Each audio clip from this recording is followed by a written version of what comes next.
where when you look at the depth on the team, at wide receiver, they can withstand Hollywood Brown missing 2 weeks, 3 weeks, whatever, if that ends up being that. Yeah, Rice maybe missing a game. Or whatever. 2, 3, whatever. But at corner, this year where there's no Snead, and we have the question mark about nobody really stepping up to be the number 2 corner yet, I think he's at the top of the list. The only other name I would throw out there, of course, is Chris Jones, because this defensive line, as great as Karlaftis was, if you were to lose Chris Jones, then what do you got? Right now, while Menahue's hurt. Well, funny enough, they've got more depth on the interior defensive line.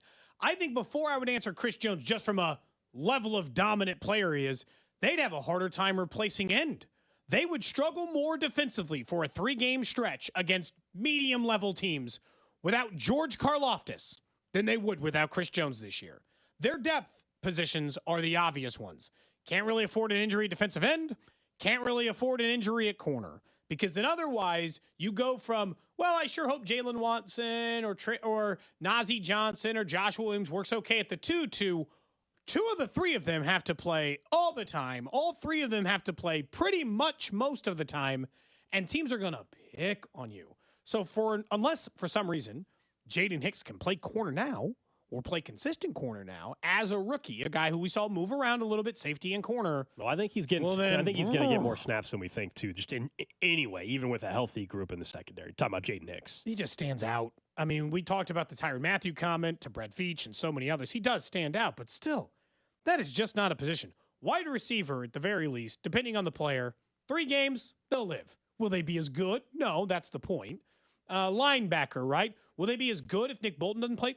Without Nick Bolton for a stretch last year. Yeah, I think they're thinner still at linebacker. Even though we agree at the starting level that they're better, perhaps. We'll see. But the depth is I think Willie Gay, though, athletically, from a pure athleticism standpoint, Leo Chenal, the drop-off won't be huge there because he's a great athlete himself. I think will remind us his athletic score stuff coming out of college was literally like off the charts. But that depth after that is thinner. Because before, last year, you had Nick Bolton, Willie Gay, and Drew Tranquill, and behind them you had Leo Chenal. Now he's already, going to be playing significant snaps, so it just gets thinner, unknown, I guess I would say. We obviously had Jack Cochran on the show or whatever as well. Sure. But still, so they're not the names necessarily. So maybe they can get the job done. But it's Trent McDuffie and Chris Jones clearly at the top of the list outside of, Patrick Mahomes in terms of not being replaceable. I think so. So I've heard people talk about corner a lot, and we've talked about corner a lot. And I understand this notion that is they have consistently had better corners, or corners have played better than their drafted slot, right? They found corners no matter what. So why worry about corner if they've just find them no matter what? Part of it is I understand that. Brett, and I think a lot of times you just want to give it they want to give credit to Brett Veach. Right? This is a Brett Veach thing. Look at him. He'll find him anywhere, Gold. He's just snapping off 4th and 5th round picks. This is a Spags thing for me.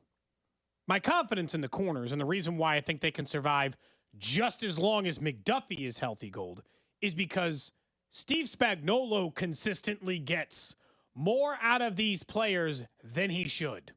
He gets way more out of defensive players than he should sometimes. He has raised the level of the defensive coaching and your ability to develop and the guys behind those guys that I give him as much credit as I do, Veach for finding them, as Spags for finding a way to get them consistently productive in his defense very early on for what's supposed to be a complicated defense. But that's also why the counter on the Trent McDuffie point with cornerback, and I agree with you that after the Patrick Mahomes, Travis Kelce, Chris Jones, Trent McDuffie is clearly that answer as far as guys you just can't replace.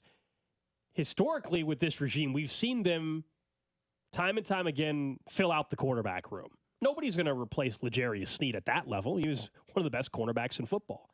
But they have shown time and time again, whether it was losing Charvarius Ward, and everybody's like, oh man, how are they going to play Charvarius Ward? And I understand L'Jarius Sneed played at a higher level than him, but still, that was a conversation people had when he went and signed with the 49ers. There have been other guys in the secondary. They've lost whether Ward, it's corner or safety when Tyrann Mathieu people were about Kendall Fuller leaving at the time. Sure. I mean, so there's been multiple opportunities where you could have said, oh man, they're going to really struggle there, and they haven't. They've drafted well, as you said, at that position, but Dave Merritt and secondary and Spags, they've done a really good job coaching up. So right this second, is there a clear number 2 corner? No. They've acknowledged that publicly. But do I think it's going to be that way all year? No, I don't. I think somebody's going to emerge. I also think they actually, in a weird way, they have depth there. They just don't have the clear-cut two. I know, but what scares me about that is I had to learn a really hard lesson last year of depth does not mean, like, everyone being on the same level is not necessarily a good thing. No, but not every Because, team has, like, the reason why it was so special last year is they had Trent two number one McDuffie and corners. Snead, who were both top 4 corners in football. Yeah, they don't have that. But I would just counter with, like, how many teams have a legit shutdown corner like Trent McDuffie and another one? Most teams don't. No. So they're not in much of a different spot than others. No, they're not. But I just don't want to run into the wide receiver conundrum where I'm like, well, they got depth. Look, all these guys are pretty good. They're all good. No, they all stunk. The reason why no one had won the jobs early on for the Chiefs wide receiver unit, and they kept mixing it up, is because no one was good. And I don't want to run into this problem. What's weird about this unit is we have seen Jalen Watson play good football. We have seen Joshua Williams play good football. We haven't seen Ozzie Johnson at all. They really liked him last year, and then he came in. He obviously got hurt for the season, and so he's coming into the year still recovering from that injury. But I've seen good play out of Jalen Watson. I've seen good play out of Joshua Williams. Snead certainly missed snaps where those guys had to step in. As you recall, Trent McDuffie missed a good chunk of the early part of the season because of a stupid field in Arizona, his rookie season. So it's not like they haven't been called to action before when somebody was down. The difference is they always had Snead to rely on, and that's where it all comes down to. That's why corner's been this big conversation. Tonight will be a medium test. Zay Flowers got him pretty good in the AFC Championship game to the tune of like 115 yards. But Zay Flowers and Rashad Bateman and Mark Andrews mixed in there. It doesn't shake me to my core unless Zay Flowers is going to turn into that 12, 13, 1,400-yard wide receiver this year. It's a good wide receiver unit, but it's probably on par with what the Chiefs are. You're the 10th to 15th best unit in the NFL. You're not 1 through 5. Like Cincinnati week 2, that's a different receiver unit we're talking about. Because they've got Jamar Chase, a proven number 1 top 10 wideout in the league. That'll be a whole nother thing. Will they just put Trent McDuffie on him the whole time? The first or let couple somebody weeks, I think we get a lot of this answered pretty early on in the season. Because then if you even want to go further to week 3, Falcons are going to play a really good quarterback in Kirk Cousins, who does have Drake London, Kyle Pitts, Darnell Mooney. They've got some weapons there as well. To me, the cornerback question, for the most part, good or bad, will be answered fairly early on in the season. But I will remind people time and time again with Steve Spagnuolo, as the season progresses, his defenses only get better. Every single year under him, they only get better. So however you feel after tonight, however you feel after week 2, just keep that in mind. I think he has, at this point, earned the right, the track record, the benefit of the doubt, if you will, that whether there's an issue or not, he will get this defense right if it's not right out of the gate. Yeah, I agree too. And that's what I told you. My whole thing with corner, and we talked about this with everything gets a different deadline. The kickoffs, October 1st. I'll talk to you guys, or October 5th, 4 weeks in. I'll talk to you about what the kickoffs look like, if people are actually returning them, if their plan to bring kickoffs back is work. I don't want to talk about after week 1 or 2 because I think it's an incomplete story. Corner, 12 weeks. I'll give them almost the whole damn season to figure it out. Look, if it's week 12 and they haven't settled into some answers, okay. But by week 12 last year, if I had asked you, hey, we're going into week 13, Gold, who's the Chiefs' number 1 wide receiver? Your answer was Rashee Rice. We were done deciding that. It had been decided. And I asked you their number 2 receiver-wise. You'd be like, Justin Watson. And you'd have known that MVS wasn't good. You'd have known that Tony was awful. You'd have known that the Sky Moore year 2 breakout wasn't happening. You'd have known. That's what I want at a corner. I just want by week 12, week 13, when are they facing the Texans? That by the time Tank Dell and right? Nico Collins, late in the year. Yeah, by the time Tank Dell and Nico Collins and Stephon Diggs roll into town, or you roll to their town, it's in town. When they come into Kansas City, that you know who the number 2 corner is against their number 2 wide receiver. But I'll give a huge chunk of the season. You mentioned Zay Flowers. We know the last time he played the Chiefs, he had the costly fumble, which was punched out by L'Jarius Sneed. I wanted to go back to some of those moments. The fumble was recovered by Trent McDuffie. This was the play, of course. Flowers sprints out to the near side. Sneed's on him.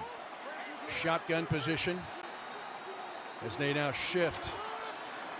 And they've got a wide receiver, Aguilar, tight to the right side. Back to throw is Lamar Jackson. Over the middle, caught by Zay Flowers, and lunges for the end zone. They're going to say the ball's out. They're going to say the ball is out in the end zone. The Chiefs think they have the ball in the end zone. No official has been given yet. They're going to say a touchback. The Chiefs recover the ball in the end zone. Zay Flowers caught the ball and fumbles the ball into the end zone. The runner fumbles short of the goal. I mean, that was the biggest play of the game by far. Biggest play of the game. I know Deion Bush had a huge pick as well, but that moment right there, that'll be that fumble at the goal line will be a play that we remember here for a long time. And right now, it's a play that every Ravens fan remembers still. And you know, Zay Flowers has been asked about it time and time again. I'm shocked they haven't changed the rule because it happened to favor the Chiefs, like the overtime in the AFC Championship. You know, look, I think Zay Flowers is terrific, but that was obviously a play that you can't make, a mistake you can't make at the goal line. Unfortunately, it benefited the Chiefs. The other part of that game that I remember was pregame. And I do want to see, like, when I go to the game tonight, normally I'm not really watching kickers warm up, not my thing. I'm going to be watching just where's Justin Tucker lined up? Does he try to poke the bear again? Do they just laugh about it now? Because we all know before the game, Justin Tucker, for whatever reason, thought he needed to practice field goals from the 1 yard line, insisted on setting up right by Patrick Mahomes. Kelsey ended up kind of like chucking the tee and his helmet or whatever away. And it wasn't like, I want to. No, but they were clearly annoyed by it. Yeah. Travis Kelsey said after the game that it fired them up at the beginning of the game. But they still had to win that game in a way that I hope they never have to win a game this year. I don't want a single 17-10 Chiefs game this year, okay? I don't want that old version of the offense. But that was the Zay Flowers moment was the single biggest play of the game. But the Justin Tucker thing was not nothing. You know, and we know that because the Chiefs will only talk trash after. They're never going to say it bothers them then. But when they got done, and they got done beating them, then they're like, yeah, it bothered us, and we were stuck by it. You know who I don't think is going to be active? How about, you know what was a really random huge play in that game? The Deion Bush interception. Deion Bush. We talk about Snead, McDuffie, Justin Reed. Deion Bush came up with one of the single biggest plays of that game. Jackson, quick snap again. She's trying to push the pocket. Jackson throws deep middle for the end zone. Intercepted! Intercepted in the end zone! Intercepted by Deion Bush! Back-to-back turnovers in the end zone by the Baltimore Ravens!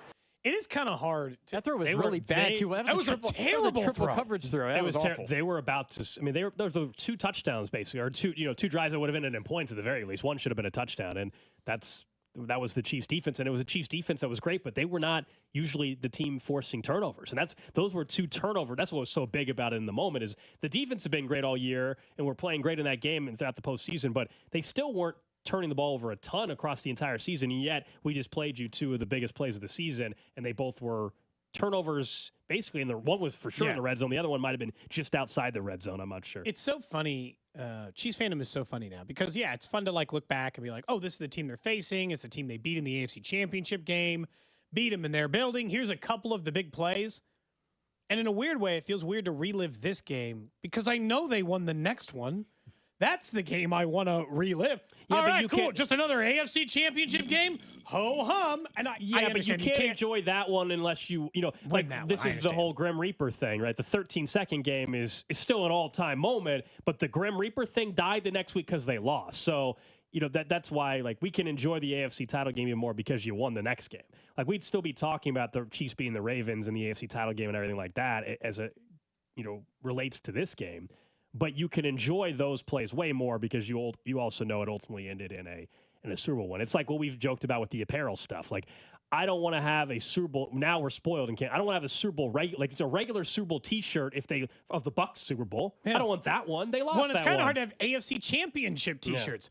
I'd rather just have But the this one that at says least was Miami bound. This was the first one of the era. Yeah. You know? I was about to say, I guess you are wearing. I thought it said. This was said Miami bound. This was So the first AFC one. champions are like, yeah, they've done that a bunch of times, but they won the Super Bowl 3 of the 4 times they did that. So in a lot of ways, yeah, you've become spoiled to this nature where, yeah, the AFC championship games matter, and the record of how many times they've been hosting AFC title games or not hosting now, been in an AFC title game is approaching the all-time record in the NFL. But they're approaching all of those. They're trying to three-peat, something nobody's ever done. They're trying to tie the record for consecutive appearances in an AFC title game. They're like 1 or 2 away from that. They're 1 or 2 away from consecutive division title records. They're on the precipice of being the single greatest dynasty of all time. Win this Super Bowl this year. Go to another consecutive AFC title game. Win the division again. You accomplish all those things in the stair step to the Super Bowl again, You're the single greatest dynasty in NFL history. And there's been some pretty great dynasties. There's some 49ers and Cowboys and Patriots teams that deserve their place in the Pantheon, and you will have usurped them all. Yeah, and don't worry, there'll be Patriots fans that will come up with some new qualifiers if the Chiefs three-peat, even though they have to acknowledge, of course, they didn't do that, but the Chiefs might this year. But if the Chiefs do that, there'll be some bitter Patriots fan that's threatened by Mahomes and threatened by the Chiefs dynasty. He's underpaid and he's stealing from the team or something. They'll say that he obviously still doesn't have the same amount of rings, but again, the three-peat to me equals it a little bit. If They'll he go ends straight up to with the head-to-head. So there's a lot of that. And I told you, I think the head-to-head thing is a damning argument until Mahomes gets within a ring or two or has a three-peat. I think that washes the head-to-head out if he gets the three-peat. But there will always be people that try to add new qualifiers to it. But you kind of laid out what's at stake this year. But also just people going to Arrowhead tonight. We already saw some photos of folks early this morning, 5 hours ago, that were out there lined up, getting ready to tailgate, getting ready to enjoy this afternoon and then ultimately this evening at the game. But you also saw the photo, I'm sure, from the Chiefs they put out where they have 4 of those giant replica Lombardi trophies flanking the statue of Lamar Hunt. Think about that. Think about just like anybody that's been a Chiefs fan their whole life, anybody maybe you've been a season ticket holder, maybe you haven't, you go and you tailgate. Just to think that you mentioned the Patriots, we watched what they were doing. But now as you're driving into Arrowhead and the Truman Sports Complex you don't have to get sick of it. You're going to drive in, and when you're eventually walking towards the stadium, at least if you're on that side of it, you're going to see 4 giant replica Lombardi trophies. And never in a million years did any of us ever think that was going to be, I'll say us, Kansas City. And so that's pretty freaking cool as you go to the game tonight. And that this is the center of the sports world. All the attention throughout the season is going to be on the Chiefs. But tonight, there's nothing else going on. Like the Royals are off today. In the sports world, everyone's going to be paying attention to the NFL opener. Is it? It's the only game. It's all in Kansas City. I'm not even going to scoreboard watch Major League Baseball playoff teams tonight. I don't care what the Red Sox or Tigers do tonight. That's tomorrow's problem. Correct. I'm here focused on the beginning of the NFL season, and the Chiefs get to keep being on the first game of the year because they keep winning the damn Super Bowl. That was, by the way, a very smart decision by the NFL because that's not how it used to be. Yeah, it's been like 10 years now or something. Yeah. But yeah, maybe like 10 years ago, they were like, what if we put the defending Super Bowl champions as the first game of the year? And you're like, yeah, that should be the reward. I was the last team standing. I should get a standalone game to kick off the NFL season where you have to zoom in on the city and show us all, show these long shots of Union Station lit Las up red Vegas and everything. And Union Station lit up red and them celebrating in the Raiders locker room. Yeah, show it all. Make the NFL fans remember who the last team to hold up the trophy was, which has consistently been the Chiefs over the last 5 years anyway, but make them remember. That was a great choice by them. I can't believe they weren't doing it before. How was that not just the standard? It seems simple now. Yeah, that was definitely a very, very smart thing. And now we get to enjoy it. Because admit this, though, when it was the Patriots hosting these opening night games, we hate it. Just like any Jack Parkman Major League 2, dude. Cincy fans, Bills fans, whatever. Normally Ravens fans, except they're in the game. You can't stand it. But this is one of the we like the opening games now, Cody, because it's happening in our city. Let's be real about that, though. I comp it to the same group of friends. Everybody has an a-hole in their friend group. Everyone does. Drew does, even though he's a nice person of the Drew, planet. can you just get the cut and drop that, please, prior to in their friend group? Thank you. Go ahead. Yeah. Alex's group does. My friends do. But when they're part of your group, they're your a-hole. Mm-hmm. So, when it's you doing it, you don't care. Right? You're like, all right, the Chiefs are doing it. This is great. Everyone else hates you. And you should love that. Every single person on the planet hates the Chiefs except for Chiefs fans. Have to embrace it. They're rooting against you. You are Darth Vader. They root for your demise every single day. If you so much as slip up for a half a second, they'll be waiting to pour some dirt on your grave. And instead, you get to just keep winning championships and you're all screwed. I will say the game tonight is not getting turned on until they're about to kick off. Oh, you can't watch the lead up? I'm not turning it on until kickoff. Soak it in, Drew. You're a report of Kansas City radio. You have to take this in. I think the boss should have made you go on assignment tonight and sit in the press box and watch that banner go up. It would have been good because you may never see that, Drew. As a Cincinnati fan, I think you actually are missing out. You still haven't been to Arrowhead. Tonight would have been a great night for you to go. Yeah, I think it would have been. And look, being at the Super Bowl was great. It was good that the Chiefs won and all that stuff. It was fantastic. Oh boy. But- But but it doesn't. It's never going to hit the same for me. I understand, but I think you It should is- have it to is- see the banner go up. As a Cincinnati fan, that'd be great. It'd be and, cool. and at times a Chiefs Arrowhead hater, you Look, need to go to Arrowhead tonight. it would be a really cool moment, and it would be awesome. I'm not going though. I can't believe you wouldn't go to that one after saying there's no vibe, there's no atmosphere. I You know didn't how, know. you know Unless how they get a amazing t-shirt. the Okay. energy level in the building tonight is going to be off the charts. I know, And I you got understand I that. think they have a B2 flyover, which it adds That- to it. I that's like really that. cool. If some That's people awesome. don't, I do. It's pretty damn cool.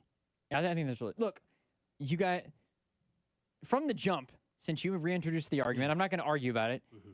It was never about Arrowhead. It was never about Arrowhead. This was an NFL specifically. versus college This is argument. an NFL. Feels like an attack on us, though, argument. I Drew. know, but Drew, you said the I Chiefs understand. need to have a whiteout, okay? I mean, that's what you said. Look, Cody, I don't know if you were calling me out for when you said this. Everybody has an a-hole. I was not. I'm not trying to be the a-hole here, but Only Uh, facts spoken there, look. Cody. Yeah, that's true. Up next, We'll see. former Chiefs wide receiver Danon Hughes will be on the broadcast tonight right here on 96.5 The Fan. Up next, he joins us. We're going to get his perspective on season-long expectation, but also tonight, what can we see from Xavier Worthy next? This is Cody and Gold on your new home for Chiefs football. 96.5 The Fan. Brought to you by Heartland Men's Health, the leader in men's sexual health. Thousands of men have been successfully treated for low T, ED, and more, all with discretion and compassion. Make your appointment at heartlandmenshealth.com. Calling all Kansas City football fans to downtown Las Vegas. Join us at Circa Resort and Casino this October for the ultimate game day getaway. Huddle up at Overhang Bar with 96.5 The Fan for our pregame tailgates on Fridays with drink specials and giveaways, including a pair of game day tickets. Then catch all the action at the world's largest sportsbook or lounge in the center of it all at America's favorite place to watch football, Stadium Swim, featuring 6 pools and a massive 143-foot screen. To book your Huddle Up experience, visit circalasvegas.com today. Look alive, Kansas City! The Crown Royal Rig is headed your way Thursday, September 5th, outside Arrowhead Stadium, where you can pack a purple bag for charity and get a chance to win tickets to Super Bowl 59. Visit crownroyal.com for rules and more info. Please drink responsibly. It's a Red Friday on 96.5 The Fan and the other place, especially with these great game day specials. 8 wings and a basket of tots for $12 plus $4 domestic OP cups. The other place, the next best thing to being at the game. Intimacy. Those special moments when we're together and deeply connected to the one we love. Truly, there are few times in life as wonderful as these. This is Jeff for Heartland Men's Health, and it's the restoration of intimacy that makes me most proud of the work we do in treating erectile dysfunction for our patients. ED is an intimacy destroyer. Research shows that men can draw apart from their partners when ED affects their sex life. The condition causes stress, anxiety, and depression. Even worse, a man's partner can even blame themselves when ED becomes a problem. For us at Heartland Men's Health, this is unacceptable because ED is simply a medical condition like any other, and we have many treatment options and treatment combinations that can stop ED in its tracks. In fact, we have treatments that are effective in well over 90% of cases. So call us and get back those intimate moments. Your initial visit is just $99 and includes blood work, a medical consult, and if medically advised, a test dose. And if that test dose doesn't work in the office, your visit is free. Call 844-447-6600 or go to heartlandmenshealth.com. We have 3 offices: Overland Park, Independence, and now North Kansas City. I'm McCall from Lee Summit Subaru, and we're committed to helping our community through the Subaru Love Promise, like our commitment to Hillcrest Transitional Housing to help solve homelessness. Lee Summit Subaru also sponsors several pet adoption clinics like Midwest Animal Rescue and events each year such as Dogtoberfest. It's all part of the Subaru Love Promise, and we're committed to helping our community fall in love with driving again at Lee Summit Subaru. LeeSummitSubaru.com. Dick Ray, he's your cooling magician. Dick Ray is a man on a mission. When it's hot and humid, your AC's failing and it's causing quite the fuss. There's an AC expert you know that you can trust. He's there for us. Call Dick Ray, he's your cooling magician. Hey, it's Dick Ray. Clear your mainline drain, only $79. Call 913-DICK-RAY. You heard us talk a lot about FanDuel, America's #1 sports book. Well, we have something a little different for you. Now through September 22nd, All FanDuel customers can bet $5 and get a 3-week free trial of NFL Sunday Ticket from YouTube and YouTube TV. Then, with a YouTube TV base plan, you'll be able to watch every regular season Sunday afternoon at a market game. All you need is a Google account and a current form of payment, and you can cancel anytime. Just visit FanDuel.com/610Bob to download America's #1 sportsbook. FanDuel Sportsbook is the official partner of 96.5 The Fan. 21 and present in Kansas, full price of NFL Sunday Ticket will be automatically charged seasonally after free trial. No refunds. Terms, restrictions, and embargoes apply. FanDuel is offering online sports wagering in Kansas under an agreement with Kansas Star Casino, LLC. Gambling problem? Getting help is your best bet. Call 1-800-522-4700 or visit ksgamblinghelp.com. People of Kansas City, listen up. I have unprecedented breaking news. Today, Thermo King Windows is offering 3 glasses of ice-cold lemonade on this hot summer day for the price of 2.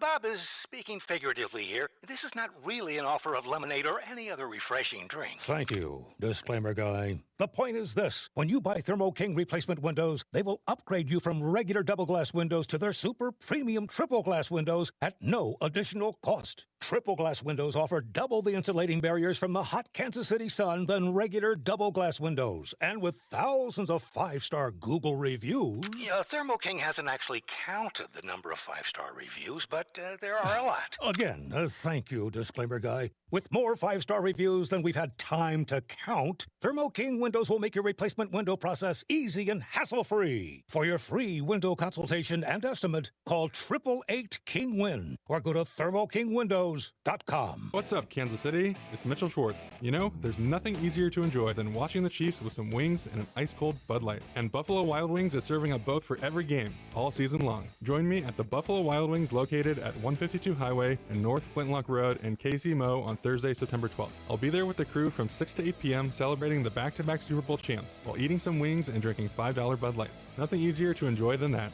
Bud Light, easy to drink, easy to enjoy. Enjoy responsibly. Anheuser-Busch, Bud Light Beer, St. Louis, Missouri. Sorry, but we actually have a wait list for our Monstera. Shaw's greenhouse is really bringing in the green. We can't keep snake plants in stock. She needs a construction manager to build on her roots and grow. We could add a whole section for ferns, and here we'd have dahlias, dahlias, and more dahlias. Indeed can help her hire great people fast. I need Indeed. Indeed you do. You can schedule and conduct virtual interviews all from your employer dashboard. Visit Indeed.com/credit and get $75 towards your first sponsored job. Terms and conditions apply. From the mind of a 2-foot-tall talking spokes puppet comes this year's biggest challenge. It's time for Bob's Dare to Compare, the hottest game show on TV that asks, what happens when you compare Bob's to the competition? You get style. You get quality. You get beeps and boops and dings and whomps. And thousands of dollars in savings. Everyone's a winner when you dare to compare with Bob's Discount Furniture. Shop in store or at mybobs.com to play now. Did you know your skin is the largest organ of your body? Huh? That's why you should shower with Old Spice Super Hydration Body Wash instead of plain old bar soap. Love your skin by super hydrating it with vitamin B3 and glorious notes of vanilla and shea. Did you know that my super hydrated skin is the second largest organ of my body? The first is my heart. Old Spice. Men have skin too. Old Spice Super Hydration Body Wash. 24/7 renewing moisture. With daily use. eBay Motors is here for the ride. Go ahead, feel your engine. Admire that perfectly installed exhaust. Your vehicle's moving along this freeway like it was made from fresh installs and a whole lot of love. With eBay Motors, you get over 122 million parts to keep it running. And with eBay Guaranteed Fit, they'll be the perfect fit every time. Plus, at these prices, well, we're burning rubber, not cash. Keep your ride or die alive at ebaymotors.com. Eligible items only. Exclusions apply.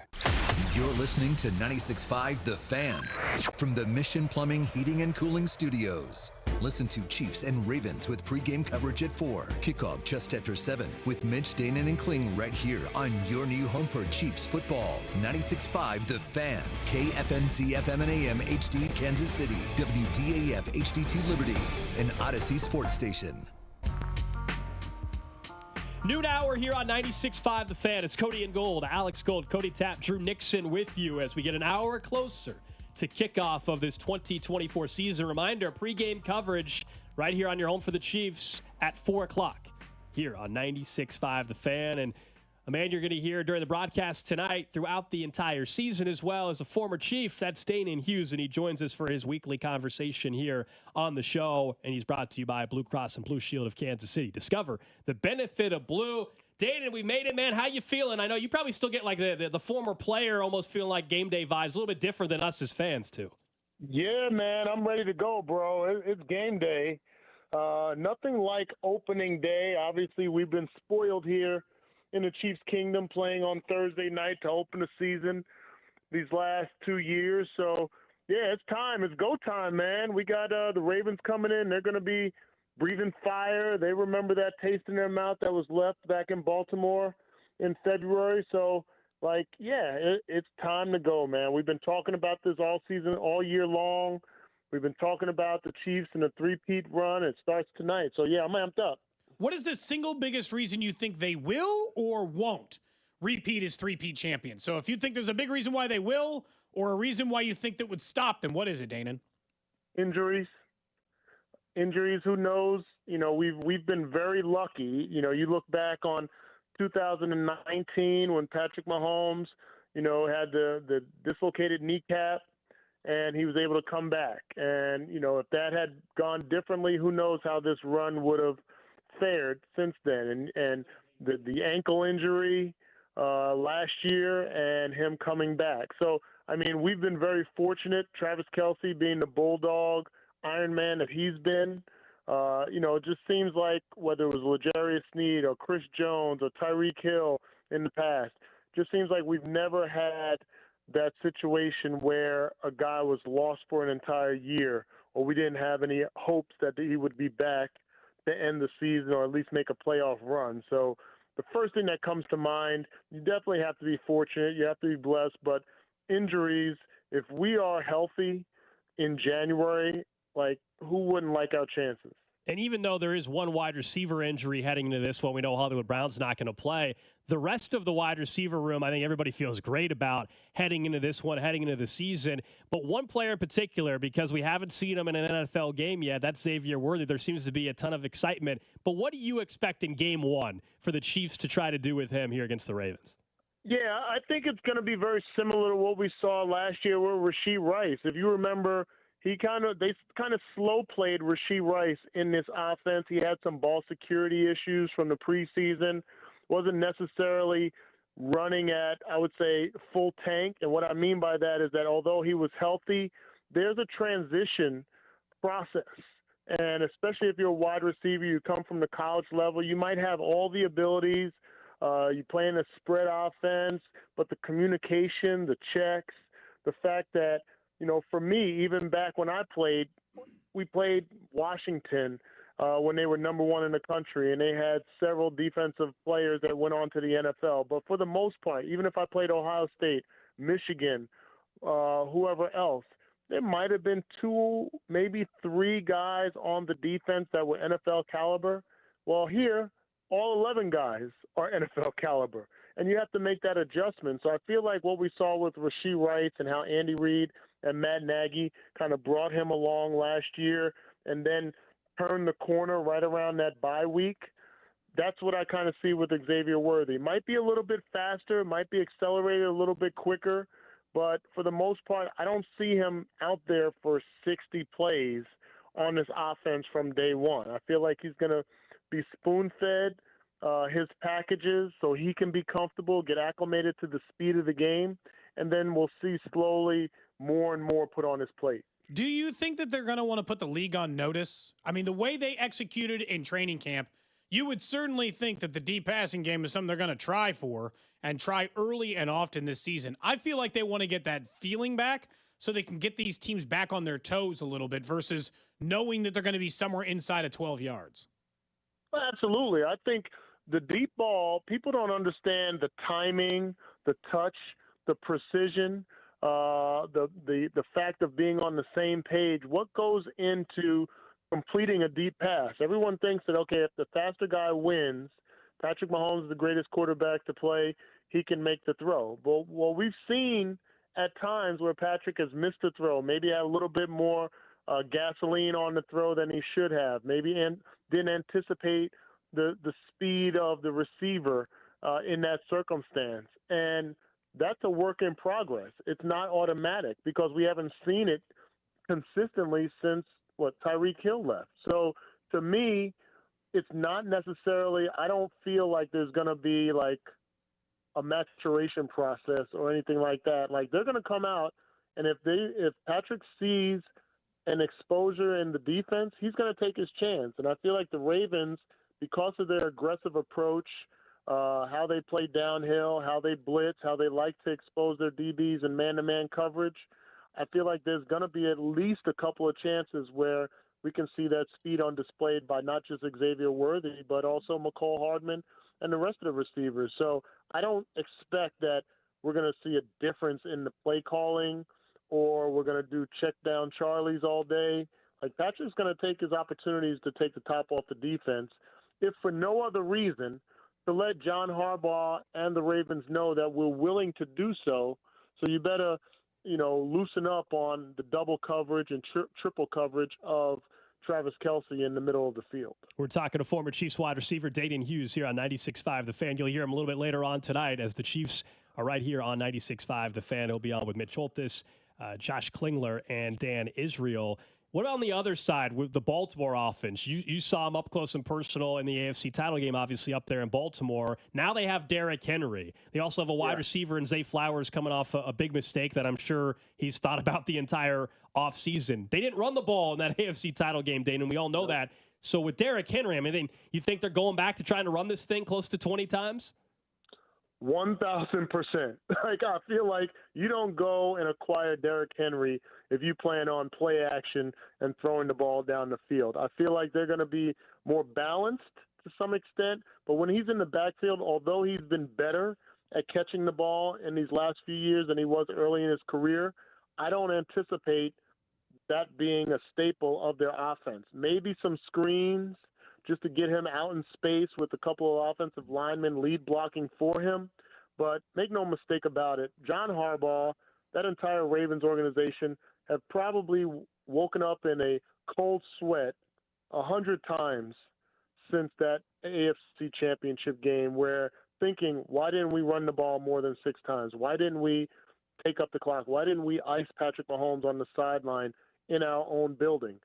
This is an opportunity, especially with it being week 1, where they can kind of correct that and they can commit themselves to the run game in Arrowhead Stadium. And they recognize, especially with the crowd noise, how amped it's going to be. If you don't want to put Lamar in a position where he's not going to be able to hear things, he's not going to be able to process as quickly as you would like, they're going to run the ball.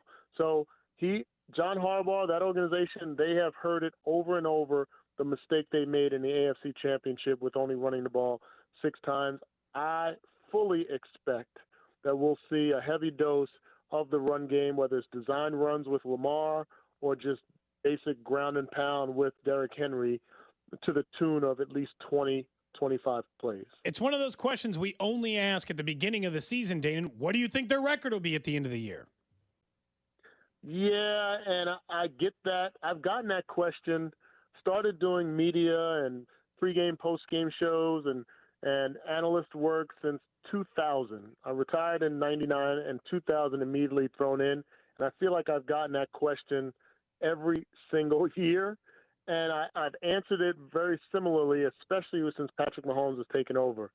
If God had his hand over the entire NFL, guys, and not one injury was sustained, would you want to play against the Chiefs in the playoffs? Hell no.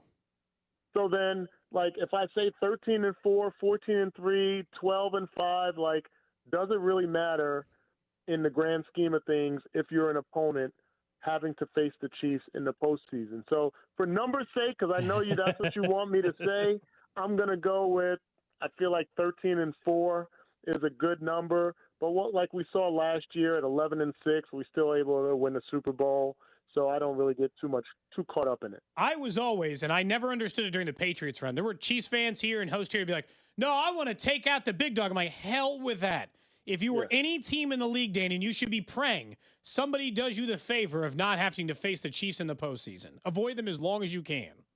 Absolutely. And anybody that wants to allow their ego to puff out their chest and say they want to go through the best, they're idiots. And their career probably won't last very much longer as a player. Like you want the path of least resistance, and if it happens to be the Chiefs, then you're just going to take a deep breath and hope for the best and prepare for the best. But nobody's signing up for that. Like if you can fight Popeye versus olive oil, you're gonna choose olive oil every single week. And I feel like that's the case just from an athlete's mindset. Danon, appreciate it, man. We'll let you get going. Busy day for you, and then we'll check it next week, hopefully heading into a Cincinnati game where the Chiefs can get to 2-0. Sounds like a plan, fellas. There you Let's go. do it. There's Danon Hughes. He'll be on the broadcast tonight, color analyst for the Chiefs Radio Network right here on 96.5 The Fan. Pregame coverage starts at 4 o'clock, and our conversations with Danon are brought to you by Blue Cross and Blue Shield of Kansas City. Discover the benefit of blue. No, I never understood it during the Patriots run. I'm like, you should not ever be like, I want to beat the Chiefs to prove we're worthy. Don't. You're not going to win that game 99% of the time. Don't wish for the difficult path. Like last year, even as the Chiefs fan, I didn't want them to have to play Miami, play Buffalo, play Baltimore, and play San Francisco. I wanted them to face 4 loser teams who had no chance of actually winning the game. Now, they went through it because they're the Chiefs.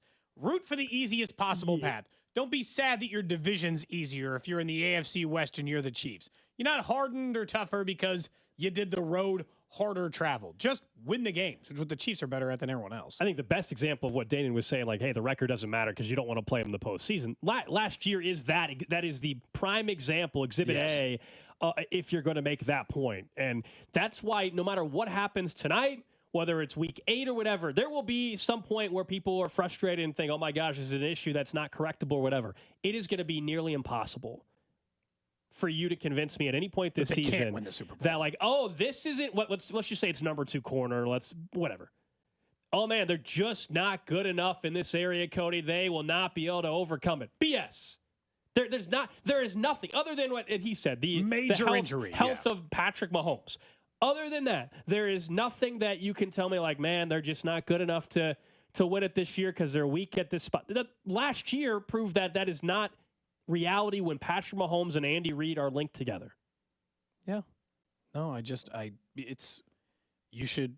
they can win under any circumstance. They're just the last person you want to face. This goes back to the whole like Mahomes versus Lamar. That was at one point pitched as a possibility because Mahomes versus Burrow, Mahomes versus Allen. Someone will say Mahomes versus Stroud, whatever, at some point this year.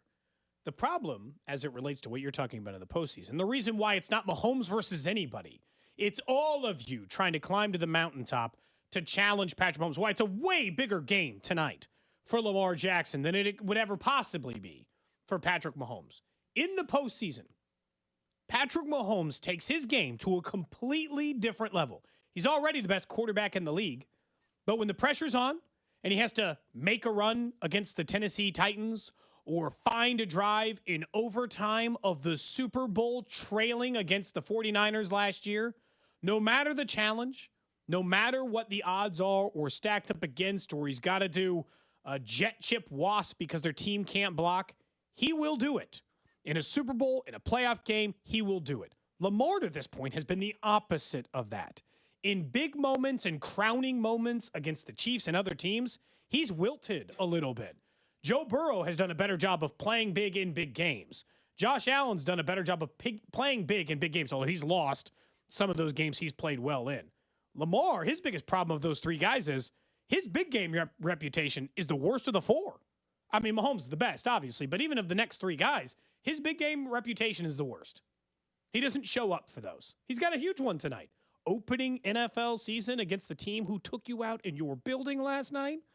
Like, he's got a... Yeah, I mean, I think they might press as a result of that. It sets the tone for the rest of the year, but I'll still say, for Lamar, it's how people view him. He's winning in January, He's at such a level now, and by being a 2-time MVP, where he's in the... When we do the debates of Brady Mahomes, and, sometimes we're like, well, that's not a fair thing to judge them on. Well, when you're talking about specifics of, in that conversation, greatest of all time, you nitpick every little thing. Yes. Lamar Jackson is in that territory. We all know he's really freaking good. He's a 2-time MVP. There have not been many of those in the NFL, and especially when he's in his 20s. He's still in his 20s.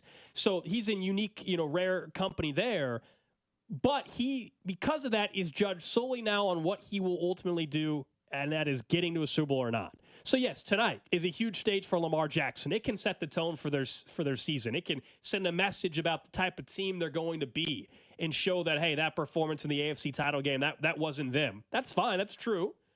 But ultimately, Lamar and the Ravens, what they do in the postseason is all that people are going to judge him on, and that's the territory he's in now. Will he ever get to a Super Bowl or not? That's the next question, and that's what he'll be judged on until he gets to a Super Bowl or wins one. And that'll be the next step. People are going to push him back, compared to some of these other guys, even though he's a 2-time NFL MVP. So same list, but let's toss in Stroud. Burrow, Allen, Lamar, Stroud. Which of those guys do you think wins the Super Bowl first? I think based off of Drew's answer is Burrow. We don't have to.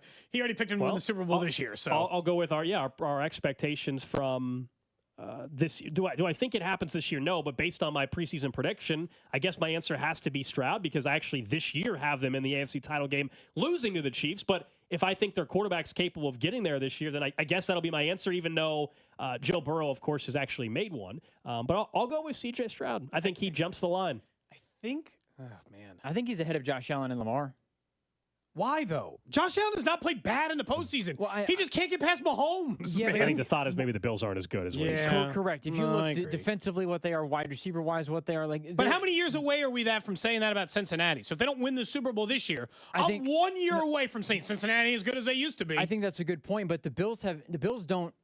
I got 3 years of Stroud. It'll be interesting to see how good Keon Coleman is, because wide receiver-wise, the Bengals are going to at least have, theoretically, Jamar Chase moving forward, and they're going to have, it doesn't all have to be, Josh Allen has done everything for that team, where Joe Burrow's had some help in terms of Jamar Chase. I mean, I know Stephon Diggs has been really good for Josh Allen, but Josh Allen's had to do everything for them to figure it out. Defensively, I think has been their big thing, is they've had the good defense and they haven't won. Where Houston's got the wide receivers and the rookie contract of the quarterback. I think that's why. I think it's almost as simple as that, I guess, at least for me. My answer is Stroud only because of that. He has 4 years. Then? He has 4 years remaining of a rookie. For me, behind Joe Burrow, but he has 4 years remaining of a rookie contract. That is more valuable than any of the other things we're talking about right now, if you think he has the potential to be a top 5 to 7 quarterback over the next 4 years, which obviously, based on last year, I do. How good was their defense last year? Pretty damn good. Will Anderson is great. Yeah, he's really good. They added Danielle Hunter, and they added Danielle Hunter to that defense. Yeah, I mean, that's the other thing, the coaching aspect of this. We all agree John Harbaugh is a really, really good coach in Baltimore, one of the best to ever do it. Zach Taylor, I still think the jury's out a little. I know we got a contract extension, but still, I still have a little bit of a question on him. D'Amico Ryan, great showing year one. I think this is a big year for him on top of it, just to show that now there's expectations. Can they meet the moment with that? I think Zach Taylor fits the standard more of a player's coach, where the players really like him. But that's fine. He isn't a guy, to your point, Gold, where you would say, yeah, Zach Taylor's a top 5 coach in the NFL, and it's I don't think he's not in that conversation like John Harbaugh. That's what I'm saying. I think fence with Zach Taylor, like, he's shown some things that make him a pretty good coach, but I just don't know. Yeah, I mean, some of it maybe is unfair. Like he has a great quarterback, and so the quarterback's going to get all the credit. Like Andy Reid was already a great coach before Mahomes, so they both get credit. Yeah. Whereas Zach Taylor, I don't know if he'll ever get credit, but that's why I have a question. That's kind of how I see the situation. I think it's fair to say that there still are some question marks around him. Look, if Joe Burrow's healthy and they miss the playoffs, he's gone. I don't think there's a question about that. If they miss the playoffs again and he's healthy the entire year, they'll can his ass. And they'll go after Ben Johnson or somebody else. Yeah, my prediction, though, is still that Ben Johnson will be the head coach of the Chicago Bears next year. The Bears will win 8 games this year. Caleb Williams will be great, but they won't get to the playoffs. And then they'll fire Eberflus, even though he's got a brand new haircut and everything, and looks completely different. New man. But then Ben Johnson will be the head coach of the Chicago Bears next year. Man, Eberflus looking pretty good. He changed the whole style. You can almost say that Zach Taylor's in the same conversation, though, as Mike McDaniel, where you don't know where to put them as a head coach. I think Mike McDaniel's a million times more innovative than Zach Taylor. I think he's agreed. innovative, but does that mean that he's a really good football coach? Because in today's day and age, I grade that pretty highly. I do too, because it's worked for Shanahan and McVay and Reed. Like the guys I think So are would you the have best him- coaches in the NFL, I think possess that skill set. I agree that that's really Would important. I have him but- above Zach Taylor? I would. If I had to choose him as the Chiefs head coach, I'd choose But do you Zach- have him I'd above choose a guy like Daniel. John Harbaugh? John Harbaugh's No. John Harbaugh is a damn good football coach. But in terms of the defenses are always good, but it's not. You don't look at John Harbaugh and say because of John Harbaugh they are in these situations as much as the rings on his. He does have a ring, and I give him credit for innovation too. I will never forget that John Harbaugh in week 7 of a season changed his offense from Joe Flacco, the biggest statue of all time, being his offensive quarterback, to Lamar Jackson. And they didn't even skip a beat. They got better. And so, no, he can innovate. He does it. He's the old school innovator, kind of like Andy. All right, coming up next here on Cody and Gold, we'll get to the random question of the day. And thank goodness that losing streak is snapped for the Royals and what it now means for the rest of the way. With only, 21 games to go, we'll tell you why they're in fine position next. This is Cody and Gold on your new home for Royals baseball. 96.5 The Fan. Brought to you by Heartland Men's Health, the leader in men's sexual health. Thousands of men have been successfully treated for low T, ED, and more, all with discretion and compassion. Make your appointment at heartlandmenshealth.com. Inside the Huddle is brought to you by Blue Cross and Blue Shield of Kansas City. Discover the benefit of blue. Your attention is precious. Pulled in a million directions for a million different reasons. Blue Cross and Blue Shield of Kansas City works hard to make sure your health insurance isn't one of the many things distracting you from what's important. By making healthcare easier to navigate, we help keep your focus on the moments that matter most. Like dinner with loved ones. Letting you focus on you. That's the benefit of Blue. Learn more at BlueKC.com. Prairie Band Sportsbook invites you to play in the free $25,000 Pro Football Survivor game. Register at prairieband.chalklinegames.com/game/survivor before kickoff September 5th. Pick a different pro football team to win weekly. Outlast the field and score $5,000. Pick a different winner 20 straight weeks and win the grand prize of $25,000. Register at prairieband.chalklinegames.com/game/survivor for your chance to win. Bet your way with Prairie Band Sportsbook. I'm Mitch Holtis, voice of the Kansas City Chiefs. Choosing the best doctor for your eyes is one of the most important medical decisions you'll ever make. Whether you're considering blade-free LASIK, all laser cataract surgery, and premium lens implants, or want a world-renowned doctor to help with your glaucoma, macular degeneration, dry eyes, or diabetes, trust my doctor, Dr. Steven Silverstein. Call Silverstein Eye Centers to make an appointment, 816-358-3600. Experience the best eye care in Kansas City. What's up, Kansas City? It's Mitchell Schwartz. You know, there's nothing easier to enjoy than watching the Chiefs with some wings and an ice-cold Bud Light. And Buffalo Wild Wings is serving up both for every game, all season long. Join me at the Buffalo Wild Wings located at 152 Highway and North Flintlock Road in KC-Mo on Thursday, September 12th. I'll be there with the crew from 6 to 8 p.m. celebrating the back-to-back Super Bowl champs while eating some wings and drinking $5 Bud Lights. Nothing easier to enjoy than that. Bud Light, easy to drink, easy to enjoy. Enjoy responsibly. Anheuser-Busch, Bud Light Beer, St. Louis, Missouri. All right, when it comes to getting life insurance for your family, a lot of excuses can get in the way. But ask yourself this: if something were to happen to me, who would pay the mortgage, the kids' education, and the other bills? Then forget the excuses and check out Ethos Life, the online, easy way to get life insurance in 10 minutes. Ethos has rates that you can afford, like a $500,000 policy for a 40-year-old male starting at $1 a day or $30 a month, with a few health questions and no medical exam. Get your free quote right now at checkethos.com. That's checkethos.com. Not available in all states. Rates do vary. Hi, I'm Kamiko, the founder of Miko's Hot Chicken. When we started our family restaurant, we were also raising a family. But let me tell you, it wasn't easy. Our Chase Inc. card was there to reward us on all of our business needs. Now we have a thriving location, and we're hungry for more. With the Chase Inc. Business Unlimited card, you can earn unlimited 1.5% cash back on every purchase, so your business can go from here to possible.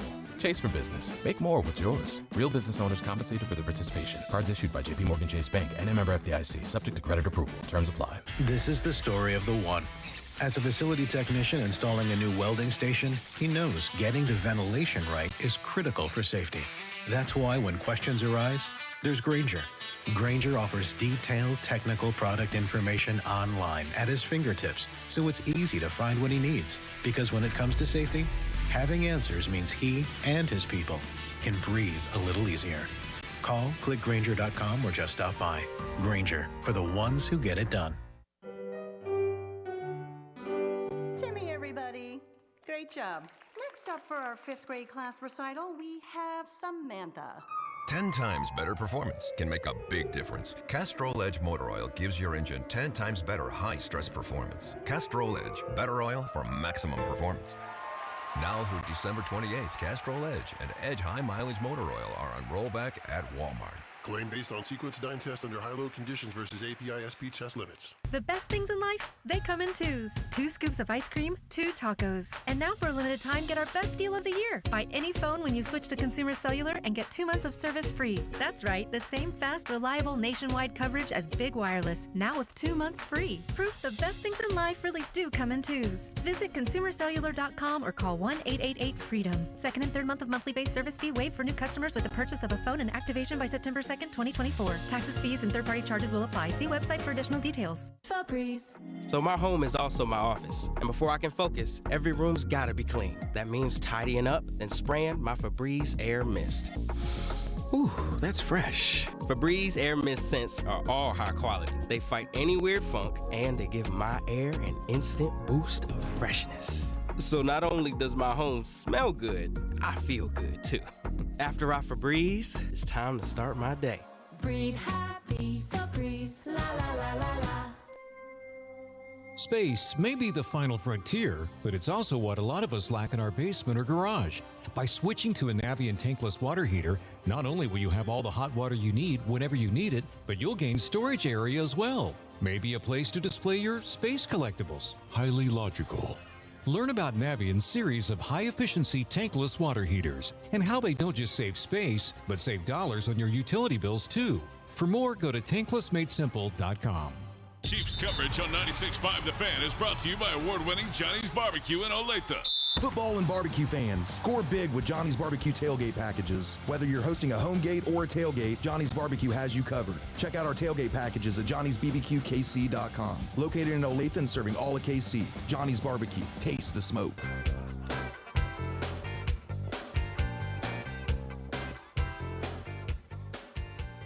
Back here, Cody and Gold on 96.5 The Fan. Alex Gold, Cody Tapp, Drew Nixon with you. Here in about a half hour, we'll be joined by Paul Charchian of GuillotineLeagues.com. Week 1 tonight. Plenty of games this weekend, of course. So you got your fantasy football lineups. You did your draft. You tried to figure out who should he actually start, especially in our Cody and Gold Guillotine League. So we'll get some advice from Paul Charchian coming up at 1 o'clock. You guys can always hit us up on the J Southland Tow Service text line, 913-586-7965. I'm excited for fantasy, but I'm in more leagues than I've been in a while. We've talked about this, yes. 4 leagues is a lot for me, and you're in 5, and Charch is probably in 32. I don't know. Yes, it's quite a few. Quite a few leagues. But I I love this time of year, man. You're trying to go ahead. I don't know if I should feel worried about our league. I'm like third worst odds right now. I got the third lowest projected score. Based off projections, one of us, and I guess you maybe are in line to get eliminated. From best to last potentially. In guillotine is a possibility that could happen. Where are you projected at? You are both projected high, like top 5, nice. I believe. The projections can be in week I think 1 Cody's way top, off, though. and then you're inside the top 5. Week 1 projections can be way off. I mean, yeah. I am confident. Again, I think Jamar Chase is playing, but looking at my roster, I think I need Jamar Chase to play in order to make it. If he does not for whatever reason, then I might be toast. So we'll talk fantasy football coming up in about 25 minutes. But let's talk about the Royals just here for a little bit, because thank goodness we're not discussing an 8-game losing streak. They snapped the losing streak. You guys know that yesterday at Kauffman Stadium, and it was Tommy Pham. Seth Lugo in particular that led the charge for this team. Tommy Pham with the big 3-run home run. He's been really good since they acquired him, and he's kind of found a home in the leadoff spot for this time being. And honestly, probably the rest of the season, it looks like, based off of what he's contributing there. I just saw also today Hunter Renfroe. We were discussing with Vern, like, hey, how quick is that rehab assignment? Oh, just a day. They just wanted to just get some swings in, I guess. Just one day. You saw that, right? He returned from rehab, so he's going to be playing Friday. at Kauffman Stadium, which will be a huge boost to the lineup. But you just needed to be able to take a deep breath after yesterday, and that's what they did. They actually gained a game back or a half game on the wild card race again with some of the other results. So the division was the damage. That losing streak, ultimately we can now say the division is what got damaged and probably is over. We said it's over. Wild card, though, they're actually in the same spot, but a better spot because there's fewer games remaining in the season. Barring a meltdown from the Guardians, because that is what it would take, but the same thing applies. They are closer to the Guardians now. They are 4.5 games back of the Guardians. They are 5.5 games up on 3 different teams for the wild card. They are closer to the division lead than losing their playoff spot. They're now tied with the Twins, who do hold the tiebreaker, so we're currently in the second wild card spot. Oh, who do they face this weekend, Gold? 3 straight games against the Twins, so they can make their own, fate on that one as well. The point is they're safe. Like, they are in an okay position. Last night, what they desperately needed last night was just a chance to catch their breath. It doesn't mean all their problems are solved. They still have offensive issues. They got the home run from Tommy Pham last night and another absolutely perfect start from Seth Lugo, but then they didn't get much offense after that. It went whisper quiet, and it was pretty quiet before Tommy Pham's homer. But they got the big hit from somebody. There wasn't Bobby. There wasn't Salvi. Somebody else who could help them win a football game last night, and they got it from Tommy Pham. But they won the way they normally win. They only needed 2 bullpen arms, Bubic and Urseg, because Seth Lugo went 7 shutout innings. A day after Golden, I think we correctly said, they could not afford a single lapse from any starting pitcher the rest of the way. Time's almost up, though. Teams would have to finish 10 games above 500 the rest of the way to catch the Royals, and the Royals would still have to finish below 500 in order for that to be caught. So, clock's ticking. That's just the reality here. No, the math's on the Royals' side for the wild card race. Not on the divisional race, but the math's on their side for the wild card race based off of just the amount of games left. And you wonder, now that you get the losing streak stopped, I think it was Bobby Wood Jr. before the game yesterday. This was before they had already snapped the losing streak. I don't think this was after the game. I can't remember. I want to say it was before, but he was asked just about the losing streak and where things were at, and the timing is better now than October. We lost yesterday, move on today, and move forward. You can't really think about that. A lot of teams go through this, and so people are really people say, oh, wow, this is a big deal, but really it's just rather do it now than do it when we get into October. So now we just got to learn from it and move on. That was before they snapped the losing streak yesterday. That was in the afternoon. But of course, yeah, if there's a way, if you would be optimistic, Cody, you could say, all right, they got their worst baseball of the season out of the way, which is true. Is it a challenge without Vinny? No doubt. But Hunter Renfroe comes back. Are they going to be a looser team tomorrow because they snapped the losing streak? I think so. And then can they at least get some momentum as they head towards the back end of this month and ultimately the start of the postseason? Because this team is going to make the playoffs. What kind of baseball they're playing heading in will determine how people, of course, are feeling about what they can accomplish there. Yeah, I would say so, because that will determine it. But the same thing applies. If they're going to pitch, they can beat teams. They can beat good teams. The Guardians are one of the best records in all of baseball. Did they win the series? No, but how did they stay in some of these games against Cleveland? Pitch. Starting pitch. And if they can hang with that, the Yankees are still the team that scares me a little bit, in the Astros because they're always in it. They're kind of like the little bit of the Chiefs of baseball. They win a lot of titles. They're constantly in the ALCS. They're just annoying. But so I don't think anything's out of question. That one just made me feel good for a second. Whew, okay. And it just happened to couple with everybody losing. So your lead, your comfort, your cushion got itself back up to 5.5 games. Because as of right now, the Red Sox are playing horrible baseball. As bad as the Royals have been over the last 10 games. That's how bad the Red Sox have played. Yeah, they lost 5 in a row now. And they've lost 9 of 12. They play terrible baseball. The Mariners win one game, lose one game. Win one game, lose one game. The Tigers were white hot and then lost on a bad night. And that's what happens when you're trying to catch up from 9 or 10 games back, which is what they were 2.5 weeks ago. You can't afford, if you're the Tigers. The Royals can afford a 7-game losing streak and still be in a wild card spot. The Tigers, because of how far back they were, every time they slip up feels like the end of the world. The Royals, it might have felt that way to you, but it wasn't like that. Last night was just, I'll say, Tommy Pham, J.J. Piccolo, masterpiece this year of roster development. absolute masterpiece. The offseason, the pitching, the trade deadline acquisitions. We know that Urseg is, other than Hunter Harvey, who's still not back, but Urseg, and we talked about all the pitching. Lorenzen was pitching so great. Everything was working. And then they got hurt. And then it's like, well, what are you going to do? And he's out here just plucking Tommy Pham off of the street, hitting leadoff for you, hitting big home runs in the middle of a playoff race. J.J. Picollo was in his bag this year, and he had to work for it. What an easy year to be a GM of the Royals. He had to earn it a bit. Yeah, they were aggressive in the offseason. Ownership allowed them to go out and spend some money and obviously have the right people in place to go out and make effective moves, and they've hit on both of them. You mentioned Hunter Harvey. That's going to end up probably being more – I know they hope he's back at the end of this regular season, but that might be more of something we have to judge next year to see. They've got more than just – it's not a half-season rental, so let's see what he is. I think we what is clear is 4 games we saw of Hunter Harvey, he was probably never healthy.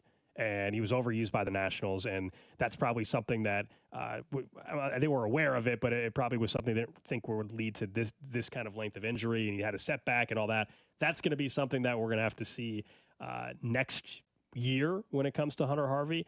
But in terms of a Lucas Urseg, a Michael Lorenzen type who could be back in, 2 weeks or something like that? That would be nice. They obviously have continued at the pro level, at the big league level. Their scouting department there has been incredible the last year and a half, 2 years in particular. They've done a really good job evaluating talent on other clubs. Long term, let's see what the development's like in the minors with some of their recent draft picks. And that'd be the next stage of is JJ. Churn through the system. But at the big league level, their evaluation / development there and tweaks have been very, very good. Once Jack Caglione comes up next year and hits like 400, you'll feel fine, right? Yeah. What are you down on Jack Caglione for? I'm not down on him, but Alex didn't want him called up. He's anti-Jack Caglione for no reason. Not anti-Jack Caglione. I am just reacting to, I guess, Drew, you said it at the time too, and there were a lot of people. Yeah, the notion that they were at all considering calling him up when Vinny went down, I think was ridiculous. I don't think they were considering it. That was crazy. Save the time. They were not considering it. And while he had a slow start in A-ball. But next year, second half of next year, maybe.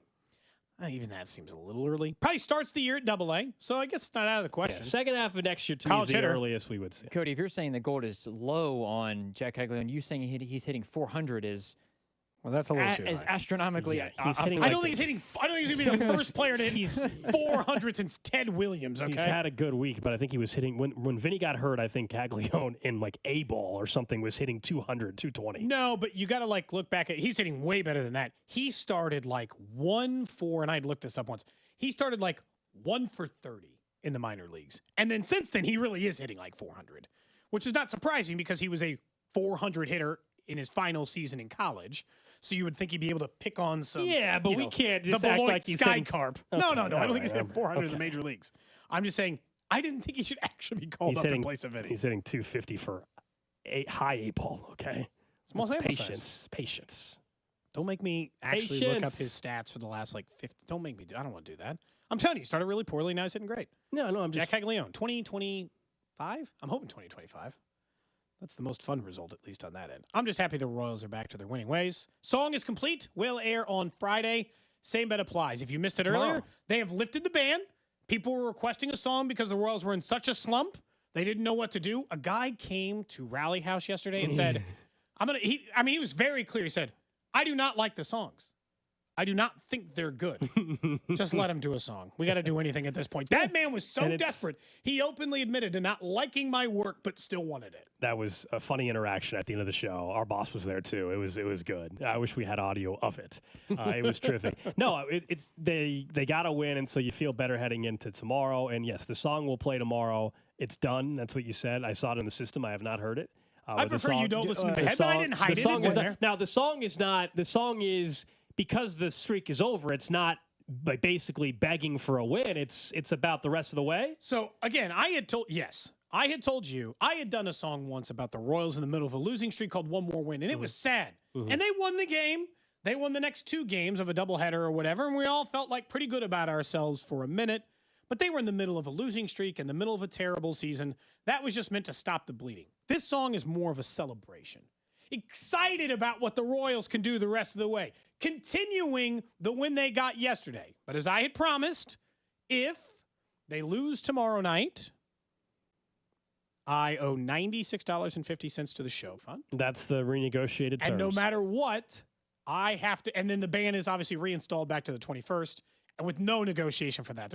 I can't get back in, by the way. That's right. And I have to tell you what I got my wife for Mother's Day. What 2 years ago? Are you willing to say what song you're covering? No. Okay. It's better if everyone just, gets the secret themselves. It is upbeat. It is fun, energetic, is what I'll say. Okay. Random question. That should give you enough to work on. For you, Gold. For you, Drew, over on the text line, 913-586-7965. You can, of course, hit us up on the video streams. We're up live right now on Twitter, Twitch, YouTube, and Facebook at The Fan 965 or 965 The Fan. Question I have for you today is, I want to tell you a little story first, and then I want to ask you if these people should have known better. If you have not been paying attention to the news, there's been a social media trend called the money glitch, in which people of TikTok and Instagram had discovered a problem in Chase Bank's system that would allow you to deposit a check from your own checking account into the ATM, it not knowing that that money wasn't real for a long enough period of time that people were taking out hundreds, thousands, tens of thousands of dollars in what they were calling a money glitch, thinking that the bank would not know that that money should have come from their account. Now, there are a lot of people taking to social media very upset. Some of them are negative $15,000, negative $20,000. That's what I get at and 31. they're checking negative 31. That man was in tears. The Yeah. guy negative 31, he was yeah. lost. Oh, yeah. The question What I the have for you hell did he today is, expect? should they have known better? Okay. Should they have known that this was check fraud? Yes, because number one, the minute you started this whole thing with, did you hear the story about a money glitch? There is no such thing in life, unfortunately, as a money glitch. It's called Chiefsaholic stealing and robbing banks. That's not a money glitch. That will get you in prison. This is very similar. While it's fortunately nobody directly was harmed in this, going to an ATM, and in this scheme, it says they didn't know it was a scheme. BS.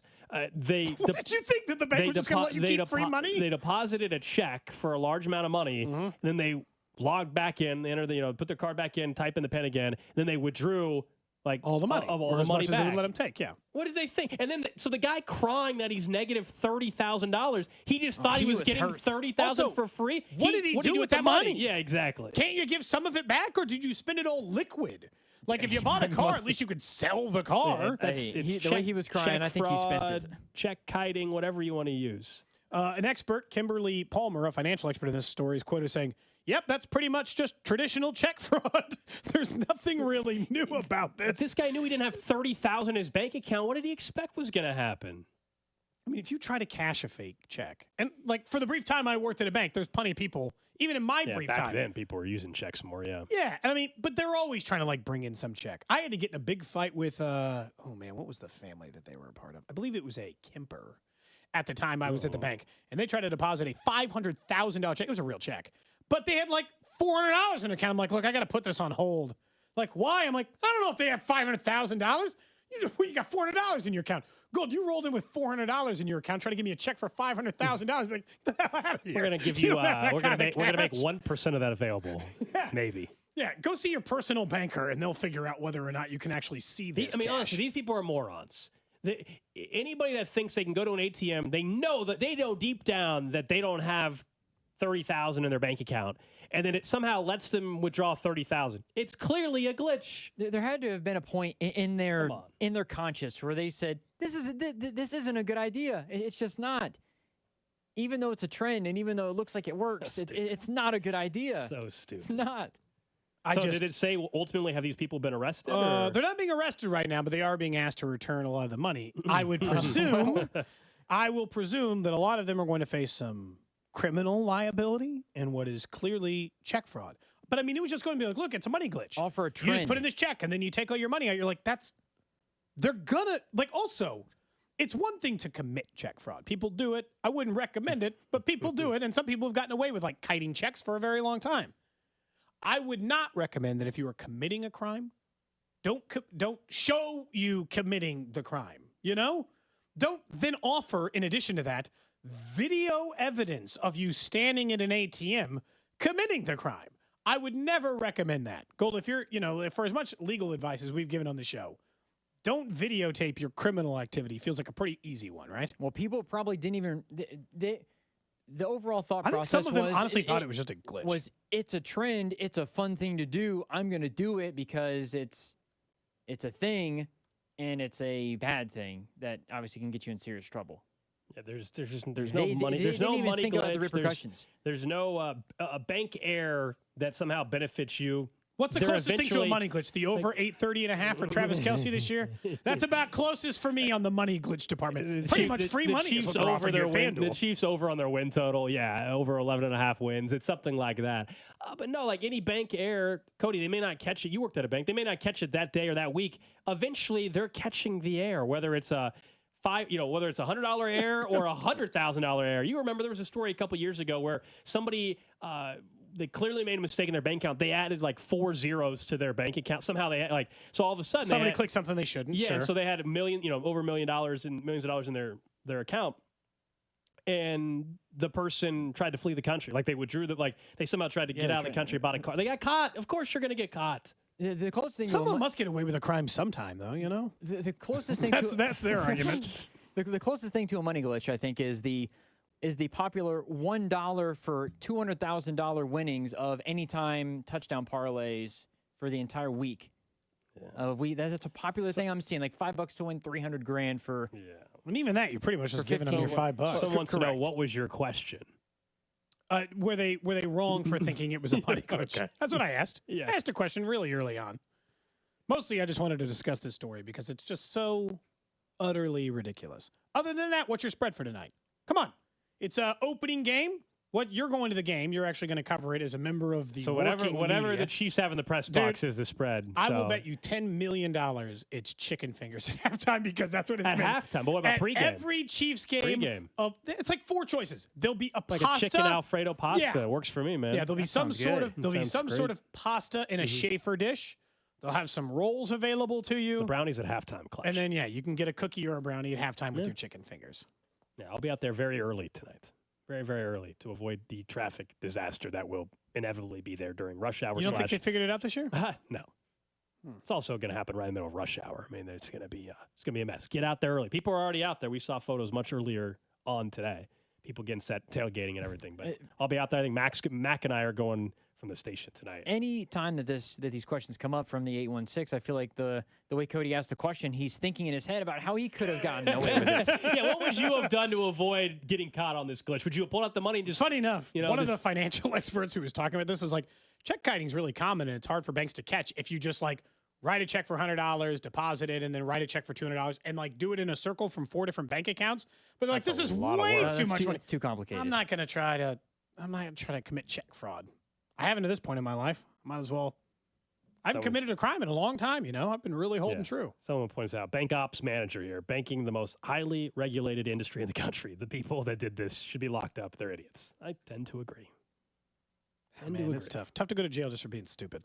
Somebody said to put Felix down for a lot sack. of people are in prison because they're stupid. A lot of people are in prison because they're stupid. Are there odds for a Felix sack tonight? I'm sure. I wonder what those odds would be. Plus money? He got a half a sack. Is it over half a sack? Because he got a half a sack in I have no game idea. last year. So I just wonder because this person says to do it. So okay. Drew has promised anything you text in, he will do. So for a bet tonight, anything. That's what Drew has promised. No, I did not. His name is not on FanDuel. Okay. For sacks. Yeah, the only defensive props are Chris Jones and Mike Daniel. I will not be giving you any money either, so that you can. I will not be giving you any money. If you give Alex $100, he'll. Yeah, because of previous. He'll turn that into more. That was a money glitch for that guy. After Drew's couch incident on Facebook Marketplace, that person did get $100. That is the money for glitch, nothing. I guess. That is true. And it's small enough amount of money that person's not getting caught because you didn't report them. No, I did, but the problem is it was through Cash App said that they cannot do anything. That's the problem right there, Cash App. That's the issue right there. Don't ever use Cash App.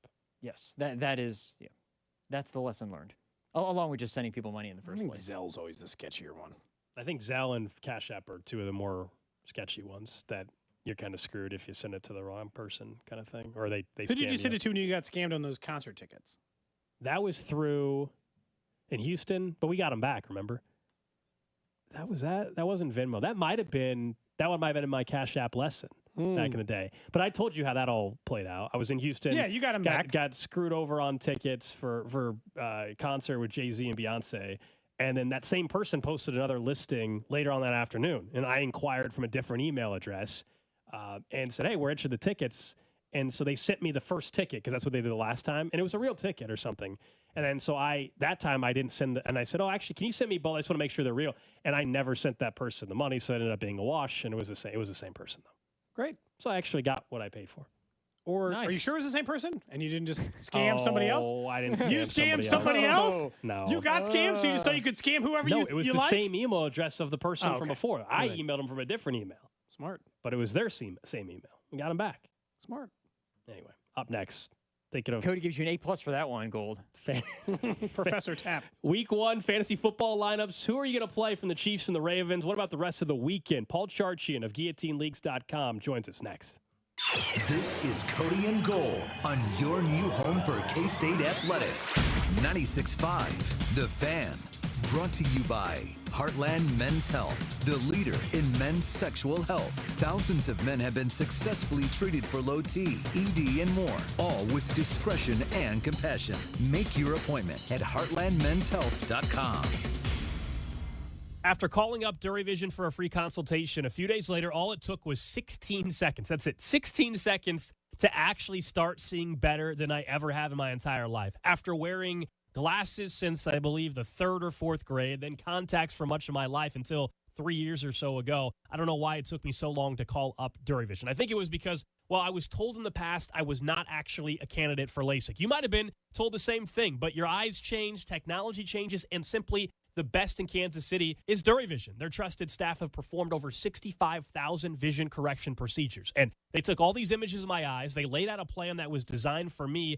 And as I said, all it took was 16 seconds with each eye, and the very next day I was driving back into work. That's how easy it is, and now I don't use contacts, I don't use glasses. Be sure to take advantage of their friends and family promotion going on right now where you could save up to $1,000 on LASIK. You just got to go to DuraVision.com or call them up, 913-491-3330 to schedule a free consultation.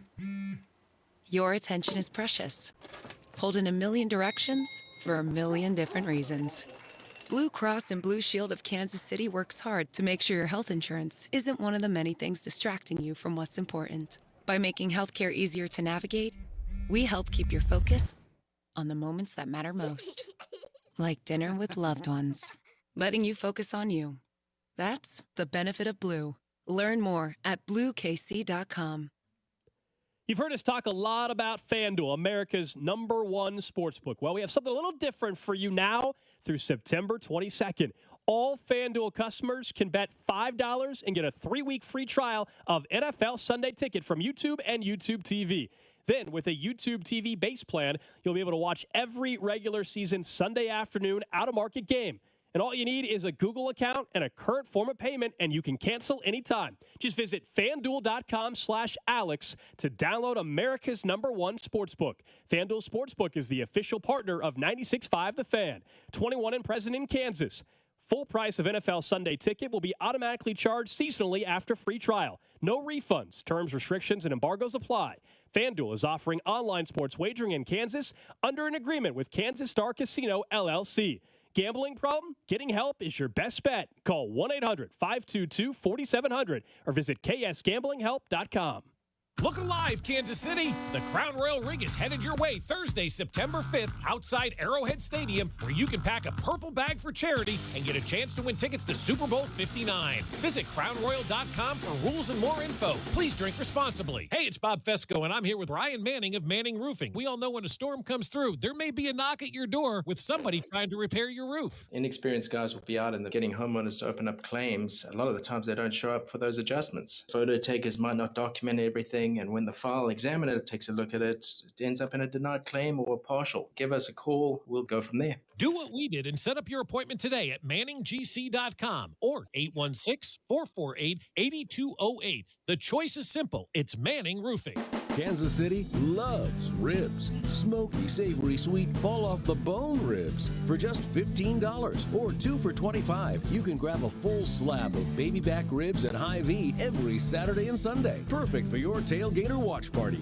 Add baked beans, potato salad, and coleslaw, then kick back and leave the cooking to us. Hy-Vee has your back with a full slab of ribs for just $15 or 2 for $25 every Saturday and Sunday, only at Hy-Vee. Limited time offer while supplies last. I love watching the Chiefs score points. Now I have even more reason to cheer on the Chiefs. I just head to Hy-Vee the day after any game and score savings at the pump with my Hy-Vee Perks card. Win or lose, I earn a fuel saver discount equal to the Chiefs score based on the amount I spend. If the Chiefs score 42 points, I save 42 cents a gallon when I spend $42. The more we score, the more I save. Only at Hy-Vee. Offer good in-store and online. Some restrictions apply. See store for details. You've heard us talk a lot about FanDuel, America's #1 sportsbook app. Well, we have something a little different for you this football season. Now through September 22nd, all FanDuel customers, every single one, can bet $5 and get a 3-week free trial of NFL Sunday Ticket from YouTube and YouTube TV. Then with the YouTube TV base plan, you can watch every single regular season Sunday afternoon game out of market. All you need is a Google account and a current form of payment that you can cancel anytime. All you need to do is visit FanDuel.com, use my promo code CDOT to download America's #1 sportsbook app. FanDuel Sportsbook is the official sports betting partner of 96.5 The Fan. 21 and present in Kansas. Full price of NFL Sunday Ticket will automatically be charged seasonally after free trial. No refunds, terms, restrictions, and embargoes apply. FanDuel is offering online sports wagering in Kansas under agreement with Kansas Star Casino, LLC. Gambling problem. Getting help is your best bet. Call 1-800-522-4700. Visit KSGamblingHelp.com. Rally House, shop every team in town. College and pro, come on, it's time to go. Get ready for kickoff, KC. Rally House has the game day gear you're looking for, including Chiefs sideline gear and the latest college styles. Kansas, Missouri, Kansas State, Chiefs and Royals make KC great. Rally House, Rally House. It's your city, it's your house, it's the Rally House. Gear up in-store and online at rallyhouse.com. Prairie Band Sportsbook invites you to play in the free $25,000 Pro Football Survivor game. Register at prairieband.chalklinegames.com/game/survivor before kickoff September 5th. Pick a different pro football team to win weekly. Outlast the field and score $5,000. Pick a different winner 20 straight weeks and win the grand prize of $25,000. Register at prairieband.chalklinegames.com/game/survivor for your chance to win. Bet your way with Prairie Band Sportsbook. eBay Motors is here for the ride. 120,000 miles of night drives, daily commutes, and who knows how many. Are we there yet? Through countless fixes, elbow grease, and a new radiator, you kept your ride alive. With eBay Motors, you have over 122 million parts to keep it running. And with eBay Guaranteed Fit, they'll be the perfect fit every time. Plus, at these prices, well, we're burning rubber, not cash. Keep your ride or die alive at ebaymotors.com. Eligible items only. Exclusions apply. Now your ideas don't have to wait. Now they have everything they need to come to life. Dell Technologies and Intel are creating technology that loves ideas, loves expanding your business, evolving your passions. We push what technology can do, so great ideas can happen right now. Find out how to bring your ideas to life at Dell.com. Welcome to Now. Did you know your skin is the largest organ of your body? Huh? That's why you should shower with Old Spice Super Hydration Body Wash instead of plain old bar soap. Love your skin by super hydrating it with vitamin B3 and glorious notes of vanilla and shea.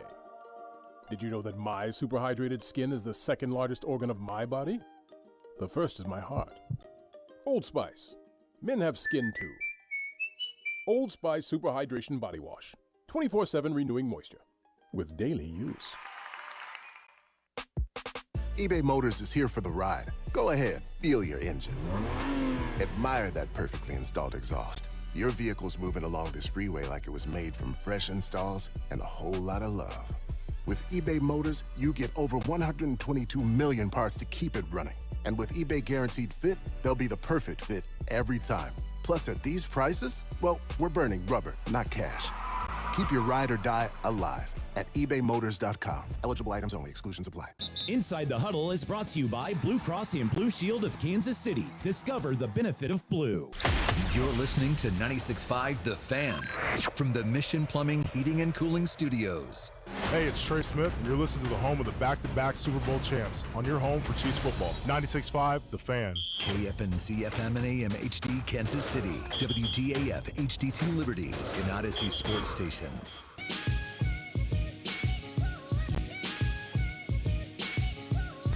One o'clock hour here on a Thursday game day in Kansas City on 96.5 The Fan. Reminder, Royals in action tomorrow on 96.5. Tonight, with an off day and everything, the Chiefs pregame coverage starts at 4 o'clock. Mitch Oltis, Dane Hughes, Josh Klingler, Dan Israel gets you set and during the game and post-game as well. All of it, right? There's no reason to change its station. Right here, all day long, 96.5 The Fan. Your home for Kansas City sports, home for Chiefs football, home for Royals baseball tomorrow. It's going to be a good time. Are you kidding? Actual football, playoff contention baseball, dream scenario for 96.5 The Fan and you, the listener who gets to stay on one station. Fantasy football drafts are in the books. I sure hope so. If you're planning on drafting, you got to hurry up. If you have drafted, you're trying to figure out who to actually start. Like this afternoon? You better be drafting right now. But who are you going to start in your lineup? We know nobody better to talk to than our guy, Paul Charchian of GuillotineLeagues.com. He joins us each and every Thursday thanks to Twin Peaks. Eats, drink, scenic views. And Charch, we're obviously excited for the season. But when you look at the Chiefs and Ravens, I want to start with that game tonight, of course. Who do you actually put in the lineup other than the obvious Patrick Mahomes, Travis Kelce types? I don't know if okay, well, two answers. One, obviously you're going to play some of the obvious guys like Derrick Henry, right? And you're going to play Mahomes, you're going to play Kelce. Rashee Rice, I consider a must play. But I'm kind of, and maybe I'm drawing too much into that AFC Championship game, 17-10. But I have kind of diminished expectations for everybody here, including Derrick Henry, by the way. Your run defense only 6 touchdowns allowed all year last year, and even volume backs struggled against your defense. 6 backs with 18 or more carries that faced Kansas City last year averaged 90 yards and 0.2 touchdowns. There was 1 touchdown between those 6 backs. I just, I see a good, not great run defense, and one that I think, we don't know how much Derrick Henry's got left, so I'm just kind of cautiously optimistic here. And you guys remember this from the AFC Championship game? The Ravens ran the ball 6 times in that game with their running backs. They're not going to make the mistake again, right? No, not with Derrick Henry, right? I mean, it's one thing to do that to Gus Edwards. It's another thing to do that with Derrick Henry. So, you will see a very different, I think, game plan coming from Derrick Henry here. I think some fascinating angles here the most fascinating is Xavier Worthy and what you do about him.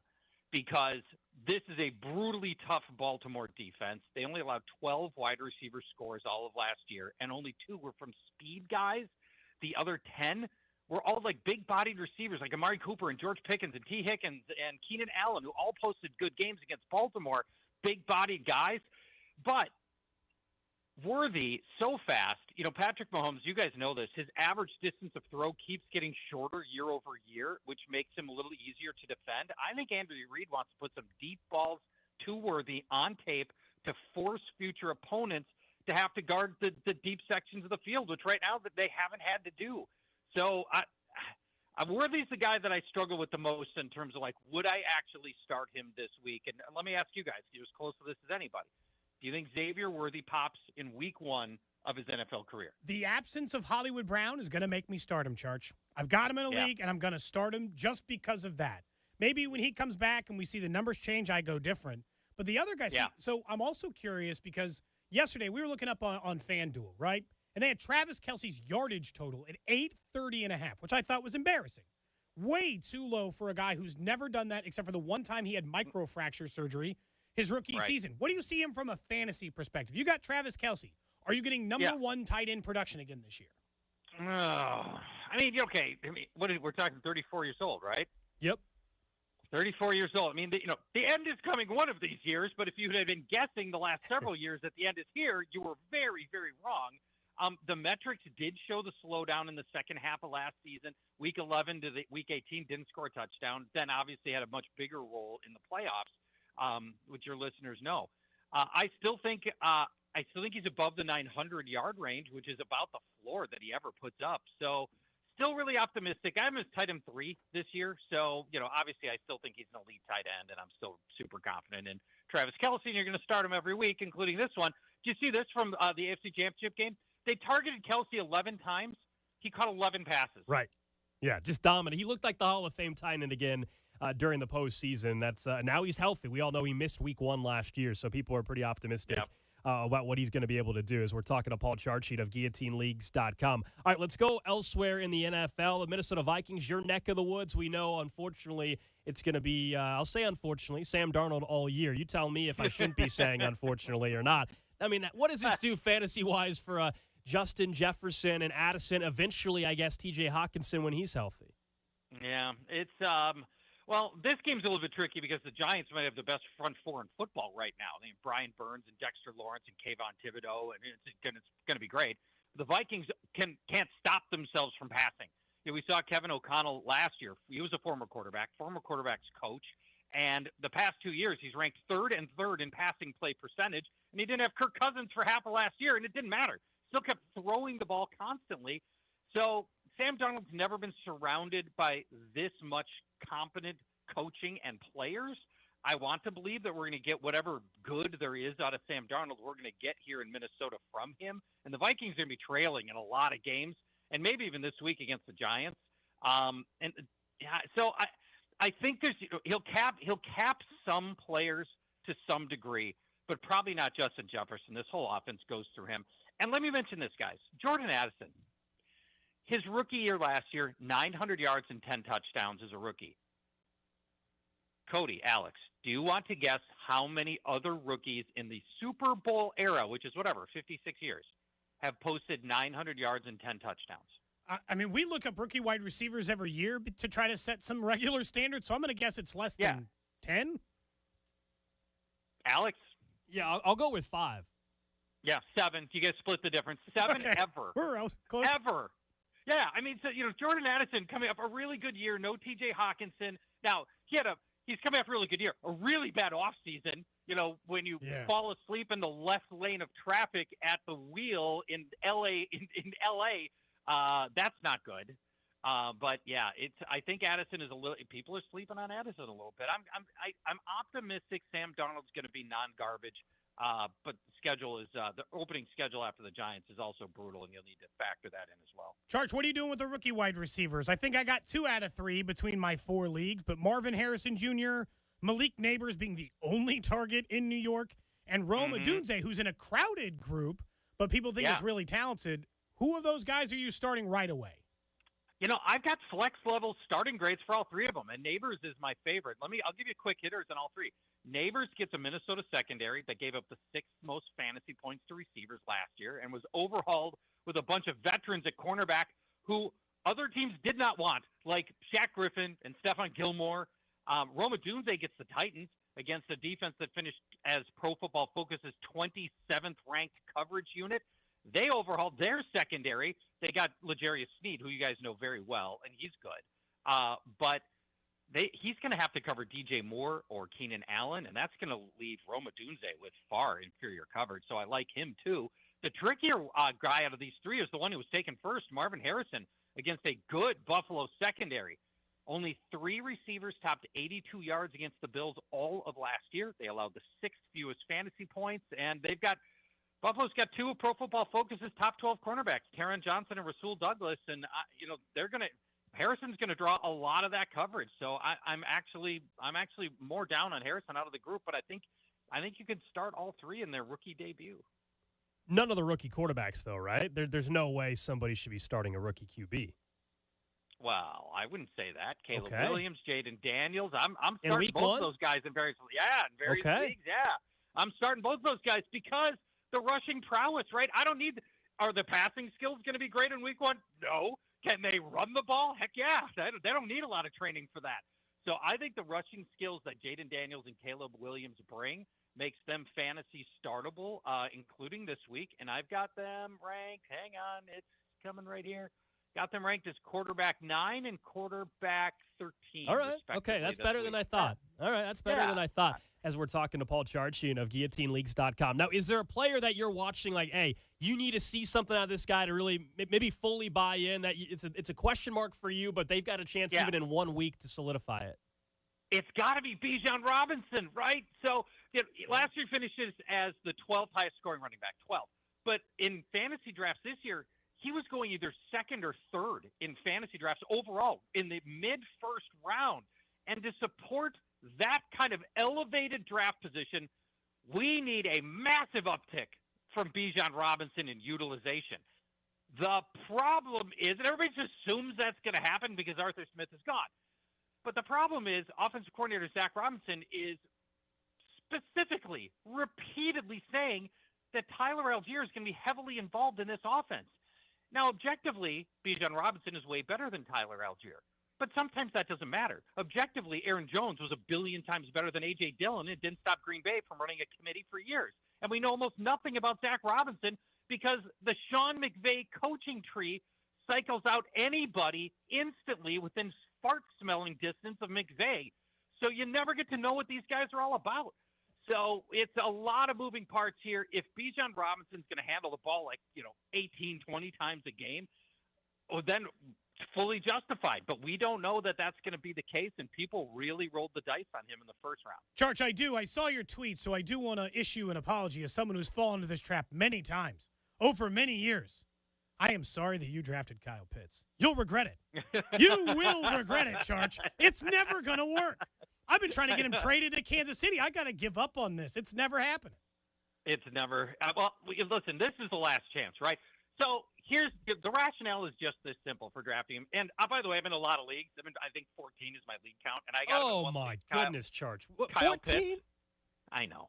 Yeah, and the problem with 14 is, you have to be incarcerated to have enough time to properly manage 14 leagues. I mean, I'm not out there offering trades and being a good owner. It's terrible. Here is Desmond Ridder was so bad. So bad. How bad was Desmond Ridder, you might ask? He was released by the Cardinals, cleared waivers a week ago, and the Cardinals like, nah, I guess I'll throw him on the practice squad, and that's it. The downgrade was so severe, and now you get Kirk Cousins, who was leading the NFL in passing yards before his injury. Kirk has fed T.J. Hawkinson for years. I'm really optimistic that this is going to be the Kyle Pitts breakout season. Let's hope it comes together here. Paul Charchian, GuillotineLeagues.com. He joins us each and every Thursday, getting your lineup set. We appreciate it, man. This will be fun throughout the year. Yeah, can't wait. It's always fun. Good luck. What's your by the way? What's your official predictions for your squad this year? So 14-3 for the Chiefs, and once again headed back to a Super Bowl. 13-4 for me, Charge. But if you think I'm picking them not to go to the Super Bowl at this point, I'm going to be right 70% of the time at this rate. Yeah, so. right.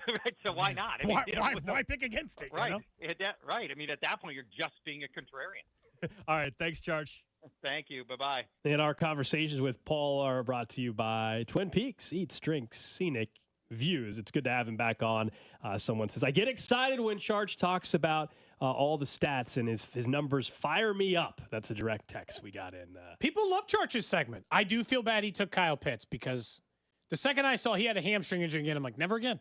I wanted to take Kyle Pitts in fantasy this year. This is and I got out-drafted, and at least in fantasy. I mean, if he was still on the street available. This is I'm funny to hear you say this because my stance has been that he has been extremely overrated, and at some point it's on him. And if this year he doesn't perform, definitely on then him. it's on him. It's not on Kirk Cousins. It's on him. So we'll see the kind of year he can have. Obviously, it's nice to have fantasy football back. Best of luck to everybody. Our Cody and Gold Guillotine League. Somebody's getting chopped this week, so we'll find out how that goes. At the end, though, Charge was asking us about our season-long prediction, so let's get back into that a little bit anyway. You heard our answer. I'm not going to spend too much time on the win-loss record because you heard us tell Charge. I have the Chiefs winning 14 games and going 14-3. Cody has them going 13-4. Drew, earlier in the show, what did you say? 13-4. 13-4. So those are our win-loss records for everybody. But I think what's more interesting is just how do we see the Final Four kind of playing out? Everybody does this. Well, I don't care whether you're someone that's 70 years old, somebody that you're just learning football and you're 12 or 13. Everybody wants to predict how the season's going to go. Well, because I like you to get it on paper. I hate the people who later on in life try to claim it. So look, I always knew The Colts are going to. No, you didn't. Show me the receipts. So we did our divisional stuff earlier in the week, right? We kind of know where we're on the But for the AFC title game, I think we all probably have the Chiefs making it, but I have the Chiefs going up against the Texans. I've even been skeptical that, hey, I need to see the Texans prove it a little bit now that there's real expectations. But I think with C.J. Stroud, that wide receiver room, Danielle Hunter now on the defense, and in that division, to me, they can rack up enough wins. They win that division. The Colts, to me, have a chance to push them a little bit.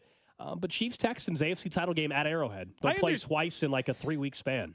I don't hate the pick. As in, it does make some sense, but it's banking on a year 2 surge from the Texans. And they're positioned. I'm not going to pretend like they don't have a good offensive weapons or good defensive players. They do. And DeMeco Ryans did incredibly well in his first season as a head coach. It's just so many unknowns. Can Stroud do it again? Can DeMeco do it again? Can they recreate the last place schedule they had the previous year and turn it into a first place schedule in what I think is a more competitive division? So after all that, I ended up with the Chiefs and not them, but the Ravens, the team that I think is the second best team in the league, not just because they're facing tonight. I think I've been kind of echoing that for the better part of a month. I love the signing of Derrick Henry. We can talk about what that means for tonight's game here in a minute. I love the signing of Derrick Henry for them. I think it fits them perfectly. I think it fits what they need to do stylistically in order to get more regular season wins, which they're plenty good at, but also maybe help them in the postseason not forget they have a running back like the last time. So I think it's Chiefs-Ravens on the AFC side. As you said, the 13-4. And Drew, I think you said you were Chiefs. I am Chiefs-Bengals.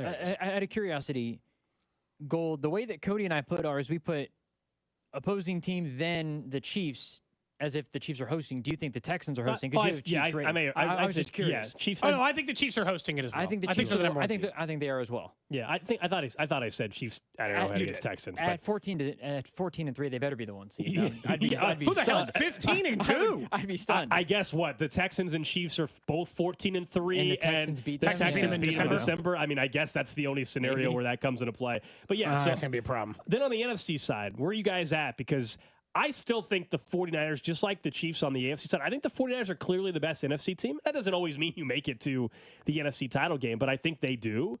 The Rams, I'm very high on. I think they're going to push the Niners. I think the Rams will be one of those wild card teams that still wins 10, 11 plus games, I should say.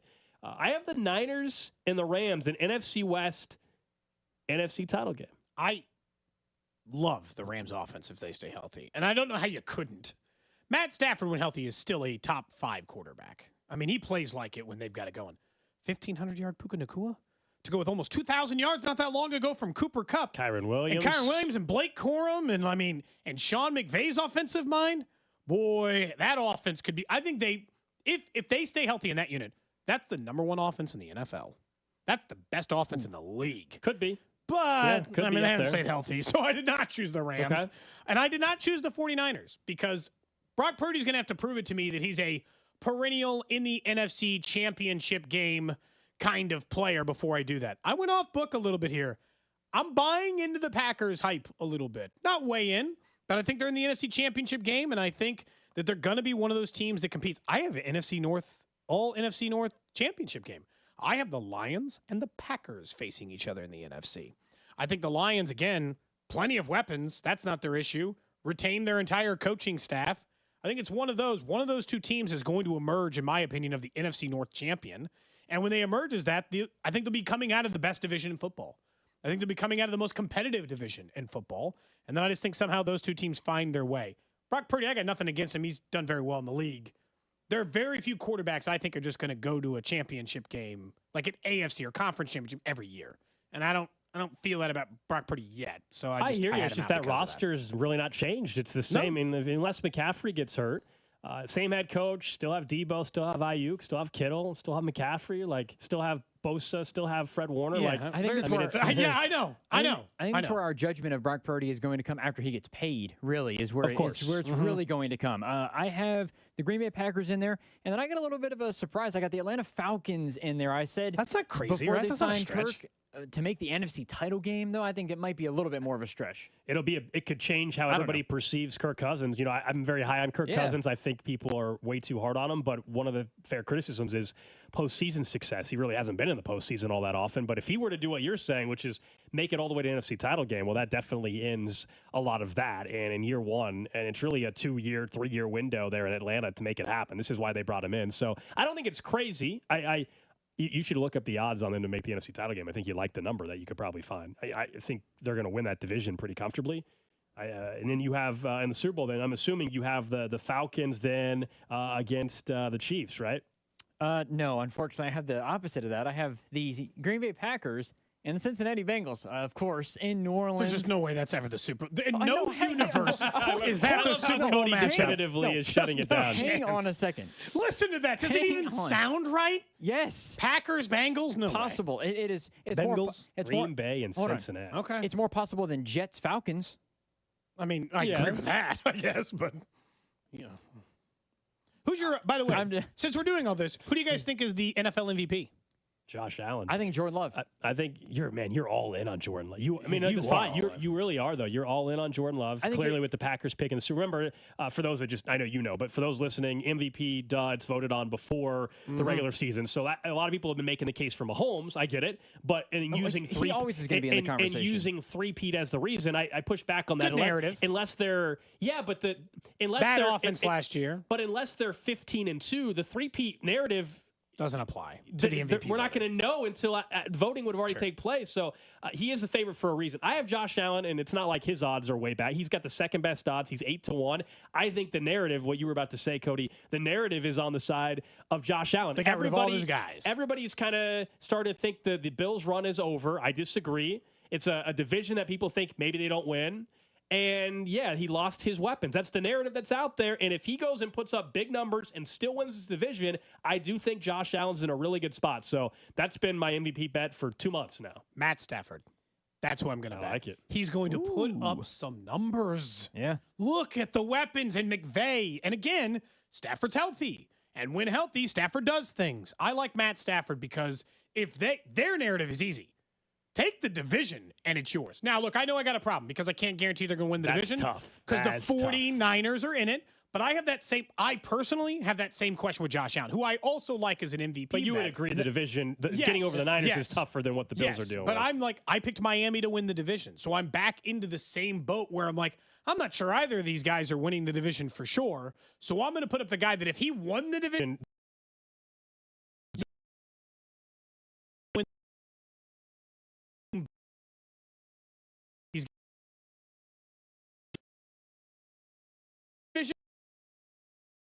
I'm not sure if Josh Allen could win the AFC East and not get the award. If Matt Stafford does, he is. I don't know if you're looking up the odds, Gold, but Matt Stafford on FanDuel 30-1 to win MVP. He's got the same odds as Trevor Lawrence to win MVP. Well, that's ludicrous. I said I'm very high And on the Justin I'm Herbert. very high on the Rams, and that means Matthew Stafford's going to have to play well. I still don't think they win the division, but I just told you I have them in the NFC title game, so I'm not too far off of thinking where you're at, Cody. At least with the potential performance. What about you said Jordan Love's your MVP? I said Jordan Love's the MVP. I think that I think the Packers are the 1 seed in the coming out of the North in the NFC. Okay.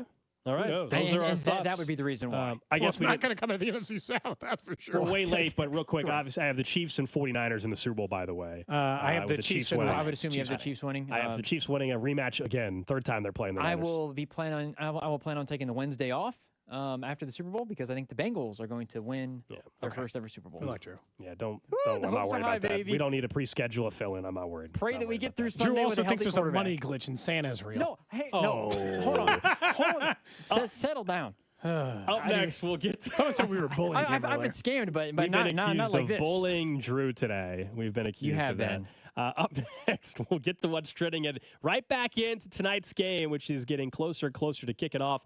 How's Derrick Henry going to impact this one? That's next.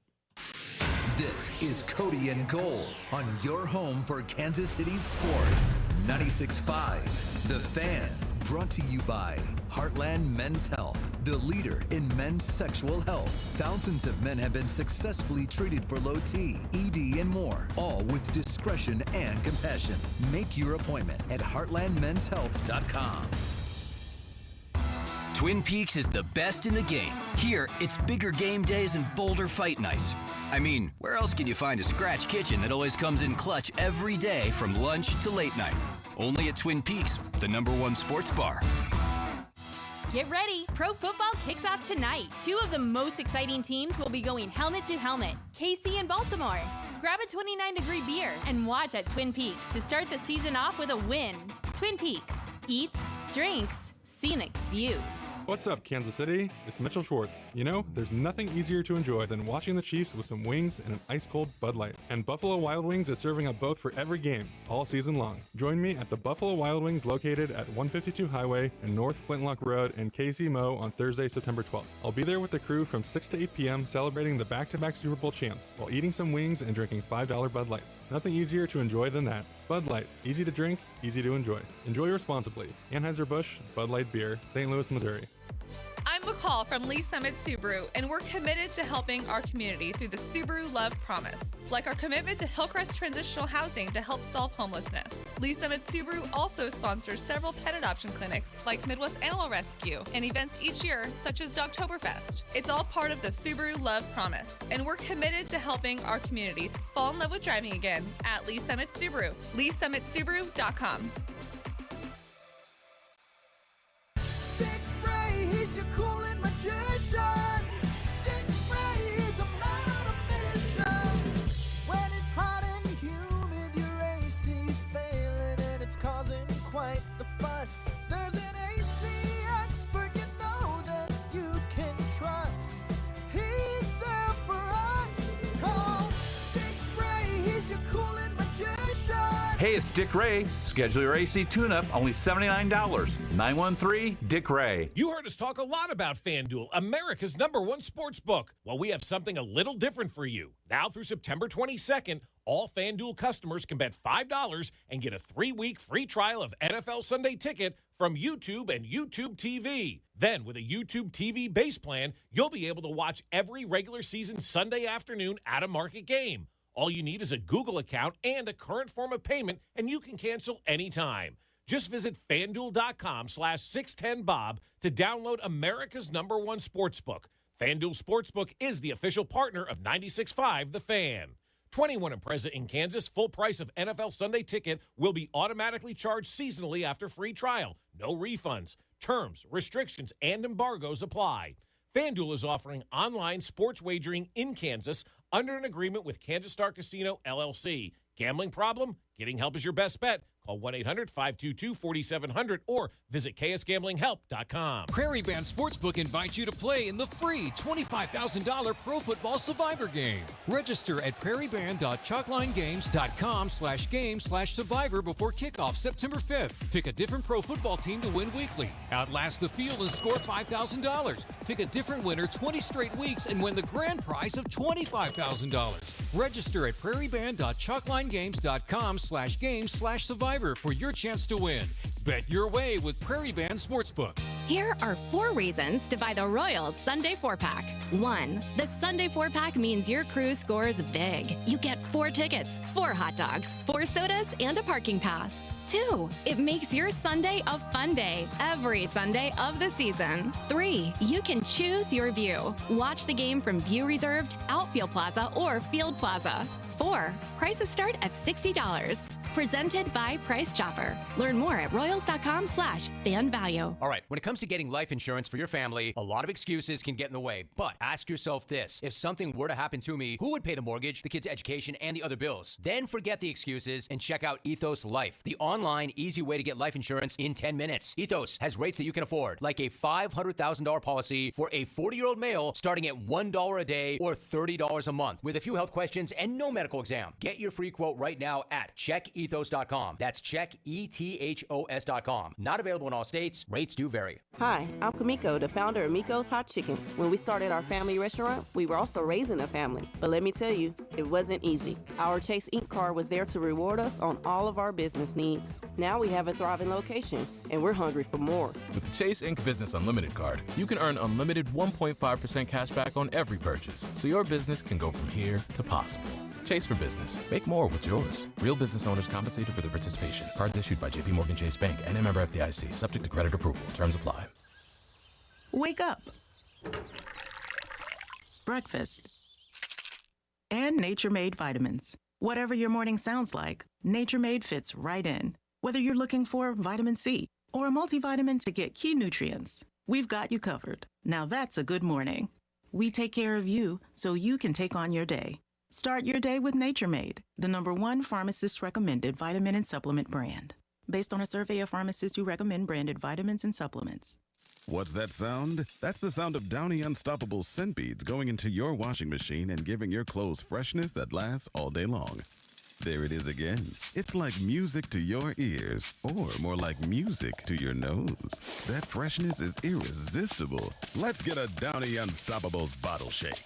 And now a sniff solo. Nice. With Downy Unstoppables, you just toss, wash, wow, for all-day freshness. We could try to explain what it feels like to get your work done on a John Deere. The way a Z-Track mower finishes in half the time you thought it would. Or how much easier it is to move mountains of soil with the 1 Series tractor. We could even go into detail about how it feels to tow up to 4,000 pounds behind a Gator XUV. But if you really want to know what it's like to run with us, you just have to get in the seat. Learn more at johndeere.com/get-in-the-seat or visit a dealer near you. Chiefs coverage brought to you by Andy's Frozen Custard. Visit eatandys.com to find the location nearest you. Top your day with a smile. Let me tell you about my good friend Andy from Andy's Frozen Custard. He's from Kansas City, never misses a game, and serves the world's finest frozen custard. Tailgate with a pick six, or grab a freshly made custom treat before or after a game. And tell him Mitch and Andy sent you. What's trending? Number 1 on What's Trending, obviously, it's the season kickoff tonight of the NFL at Arrowhead. Chiefs hosting the Ravens, Kansas City, 3-point favorites. Pre-game coverage begins at 4 o'clock right here on your home for the Chiefs, 96.5, The Fan. Of course, pre-game, the game with Mitch Holthus, Danon Hughes, Josh Klingler, Dan Israel. Post-game as well right here on 96.5, The Fan. And banner, 7:09, right? 7:09 is when the banner goes up. So be in your seat. They got the be ready to watch it. 4 replica giant Lombardi trophies outside the stadium already. Seen the photos of that. Can't wait. Going to be a nice night. I know there's a small chance of rain early in the evening, but we'll be good to go by the time kickoff hits. I think we'll be just fine. Beautiful night in KC. You and I got lucky the other night at the Royals game. Chiefs fans, for the most part, getting some pretty good September weather. It can be pretty toasty in September sometimes. Not so bad tonight. And, of course, yeah, like you said, you can listen to the entire game right here on your home for the Chiefs. 96.5 The Fan, which is also the home of the Royals, who stopped their losing streak last night. Hunter Renfrow has been called back up. They sent Steven Cruz down, so a one-day rehab trip for Hunter Renfrow, who will get back into the lineup tonight. Okay, now we're starting to get a little something cooking, right? Brady's, like you still get Bobby Witt Jr., you still get Salvi in the middle. Tommy Pham's done a nice job at the top of the order. Renfrow, a little bit of room to lengthen it. They've switched MJ Melendez and Michael Massey as the lefty guy to kind of break up the righties in there. So maybe you can start putting a semi-functional lineup back together. They obviously still very much and will continue to miss Vinny Pasquantino. They're off tonight, of course. They'll start a 3-game set against Minnesota tomorrow night. Next up on What's Trending, you guys remember the Big 12, there was some noise recently about conversations perhaps they were having with UConn. Well, the latest out from the league directly today is they are pausing expansion discussions. Pausing is the important word there. UConn. Yeah, doesn't mean it's over. Pausing on UConn specifically. Doesn't mean that in the offseason there's not something that changes or other schools that become more interesting, et cetera, but they are pausing that. There was some reporting not too long ago suggesting that UConn could have joined as a basketball member like as soon as 2026 or something, and then football eventually. But everything is on pause right now. I still think it's going to happen eventually because I think Brett Yormark knows his conference's path to victory at the moment is to be the king of basketball. No, it did not save the previous Big East, but, they can't be the Big Ten and they can't be the SEC in football, and they're never going to be. So be king at something, and by adding UConn or Gonzaga down the road, you certainly can be that. Next up on What's Trending, Chiefsaholic has been sentenced for his crime of robbing 11 banks, as you previously know. He was sentenced to 17 and a half years in a federal prison. I was told federal sentences can only be reduced by 15%, up to 15% for good behavior. So he's serving at least 14.8 years. Question of the day. Do you think he'll ever see Patrick Mahomes play in a live football game in person ever again? No. So you don't think Mahomes is playing until he's 43? I do not. And the Chiefsaholics getting out on good behavior? There is no good behavior for you have Again, to serve he at can least. get it down to 85%, Yeah, but- 14.8 years. Yeah, but that's still. He can get out of 15 years. Yeah, Mahomes is not playing 15 years from now, I don't believe. 43? Come on now. 43? He might. And you think the minute this guy gets out of prison that he's just got money to go to a Chiefs game? He'll Remember, he'll there always was scrap something together. He'll figure it out. He's hoping that the Chiefs kingdom will You know come what? together. I'll and actually get make him there. Chiefsaholic a promise. Oh, Xavier, come on. if you Here we get go. out, Oh, if you jeez. get out, I got a +1 for you, man. Hold on. So you're I'll going offer him with the him. ticket. So you're gonna I'll go with him. You're gonna become friends with a I convicted didn't say felon. friends with him. I said I'll go to one game. Cody, you'll be 57. What do you keep? What the hell's that got to do with it? I'm just saying. So I can't go because I'll be 57. I shouldn't be taking this risky behavior anymore. My kids will be in college. It's fine. I don't know. From the beginning of this case, folks, the government has been blitzing, and Xavier's pocket was collapsing. Oh man, I will never get tired of that speech. we haven't had anything from his lawyer regarding the sentencing yet, correct? I haven't seen anything. What's that? We haven't haven't seen seen anything anything. from the lawyer Oh, since. we would have played that if he'd already said I mean, his I lawyer figure- comments on the courthouse steps, I can promise you we will have it for you, but it has not happened to my knowledge.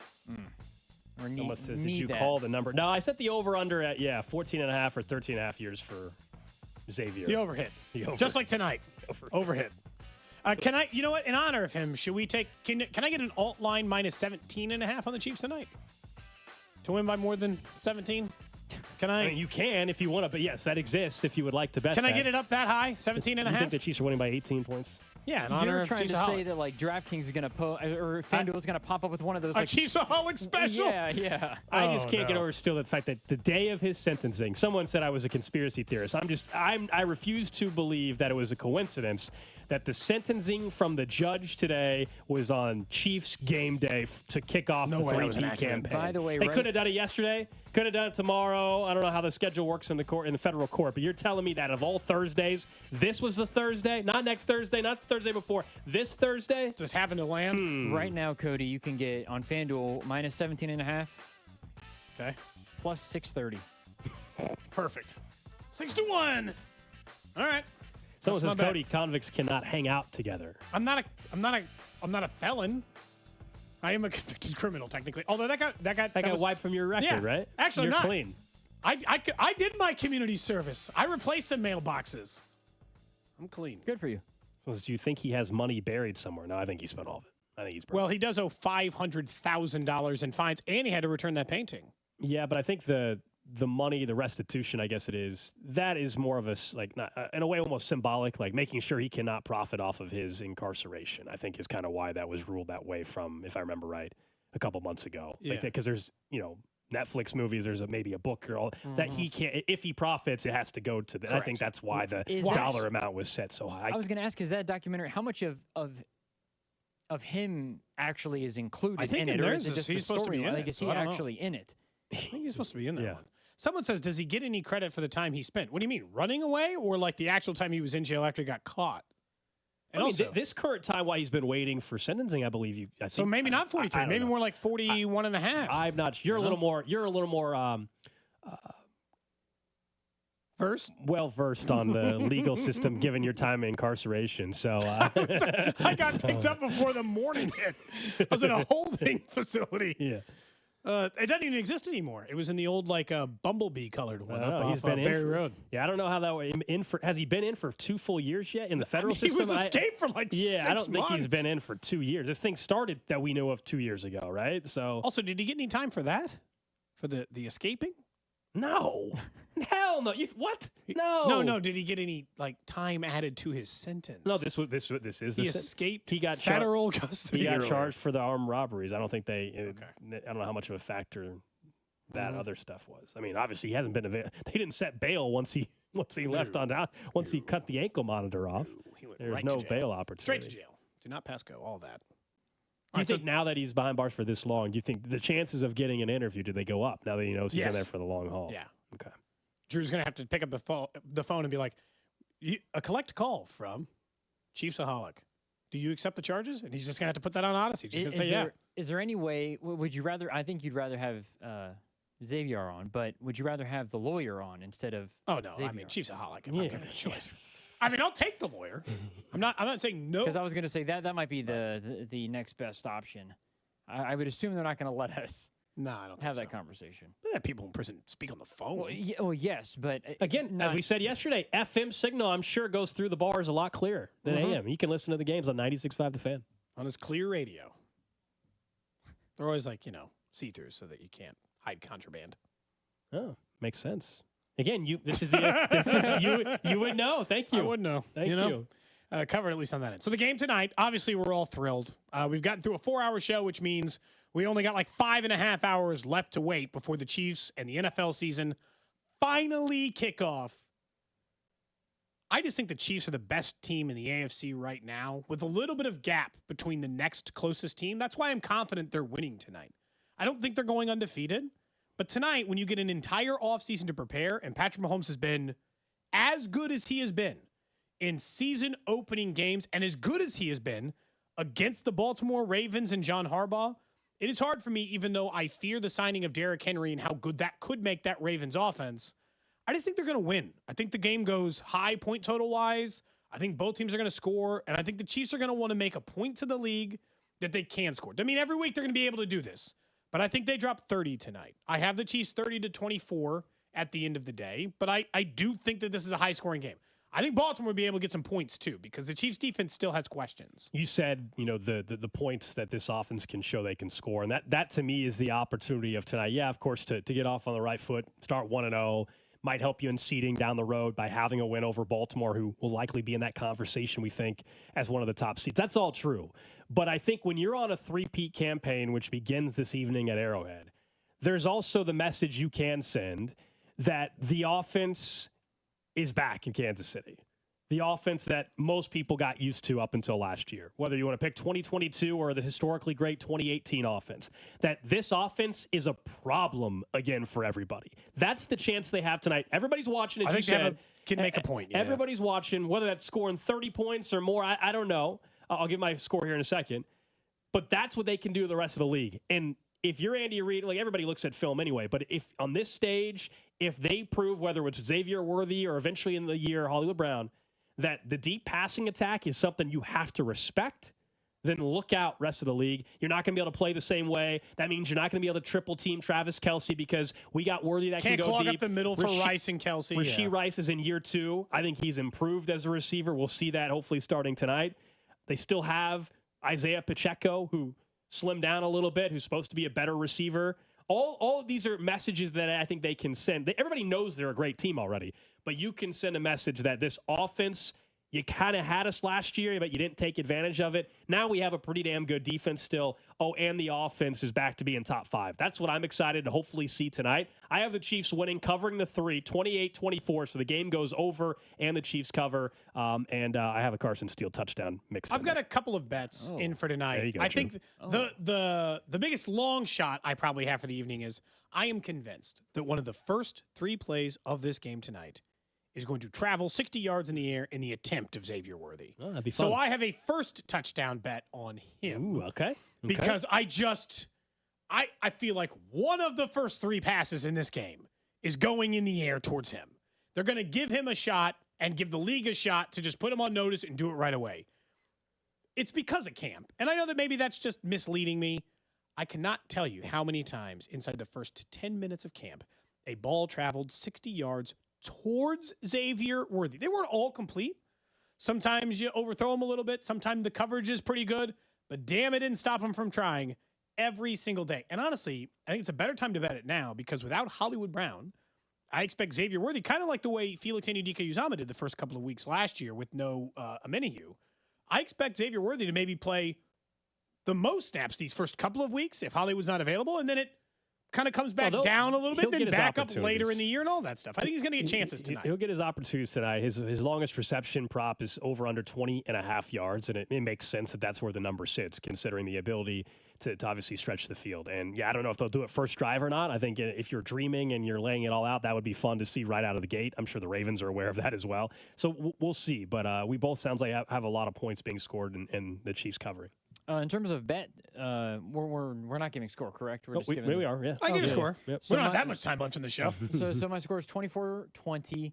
I think the Chiefs win, It's going to be one of those where I think Mahomes goes down on a drive and they win the game. I think it'll be a little bit lower scoring just because the Ravens defense is going to bear down. I do think there's going to be at least 1 or 2 shots taken for Xavier Worthy, maybe even a touchdown in that scenario. One of the bets that I like is Mahomes right now on the alt line on BetMGM. You can get him over or 230 plus, Rashee Rice 50 yards plus, and a Mark Andrews touchdown. Plus 360. So you bought the yardage down because his straight up yardage is 260. I brought the yardage down. I tend to do that because I like to play it safe. Mahomes going for the passing yard record, right? In Chiefs history, I believe. And Travis Kelce, I believe, passes today already. I think it's not even 30. Travis Kelce, I think so ridiculous. Our guy Rob Collins put this out with 1 catch tonight. He passes Jason Witten on the all-time tight end reception list or something along those lines. I think it's a touchdown. I think he's on the touchdown list. But either way, touchdown list. Okay. Yeah, sorry. Anyways, along those lines, yes. Yeah, if Mahomes gets 300, this is from our friend Rob Collins. With 300 passing yards tonight, Mahomes would surpass Matt Ryan for the most 300-yard passing games by a player in his first 10 career seasons. This is year 7 as a starter. While you're there, Rob also put out in his first 10 seasons. You're like, because I saw the side by side. First 8 seasons for Mahomes and Brady. I'm like, but Mahomes hasn't finished his 8th season because it was like Mahomes already had more MVPs. They had the same number of Super Bowl titles. Mahomes had him, but just a little bit in touchdowns and yardage and all this stuff. And you're like, he hasn't even finished playing the 8th season in this side-by-side stat. So ridiculous. Someone on the text line 913-586-7965 with their prediction says Ravens win. Snead's departure will be the topic of conversation tomorrow. They will expose our secondary. We'll see. I hope not. I do think the secondary is a question head again that we want to have an answer to one way or the other. We talked about that earlier, and what does the secondary look like? I'd like to feel better about it than I do now. How do the Ravens try to attack the Chiefs? But for me, it's the rush defense in this particular matchup. This defense was great last year, but they were, I think, gave up the 8th most yards per carry in football, like 4.5 or something yards per carry. So what do they do against Derrick Henry? And Derrick Henry's played the Chiefs multiple times now in a Titans system a couple years ago, and he had over 100 yards on 22 carries or something like that. So what do the Chiefs do there? And, of course, they probably will use that to set up some shots down the field to Zay Flowers. But how do the Chiefs' interior of the defensive line, and for that matter, really the edge, with Felix in particular, can he do a good job on the edge when needed in rundowns? And that'll get tested tonight. Derrick Henry's over-under, by the way, at least on FanDuel, 63.5.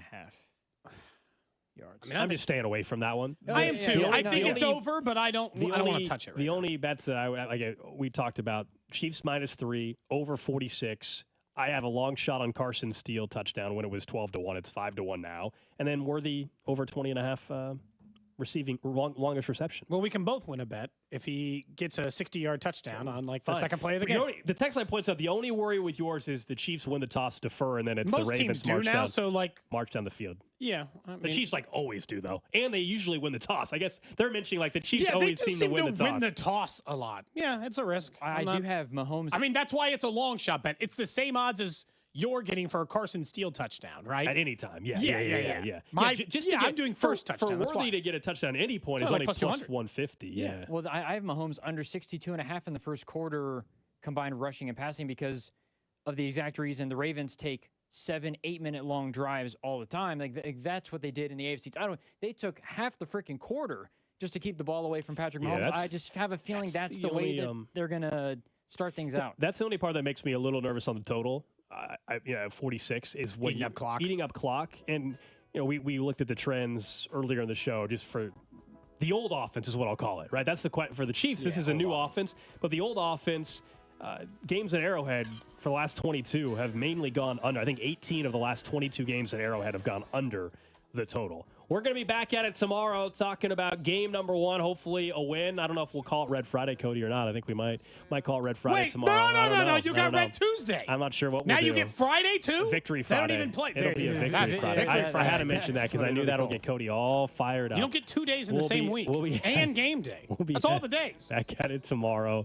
We're going to hand things off to the Drive, and then they'll hand things off from under at 4 o'clock. Pre-game coverage begins right here on 96.5 The Fan.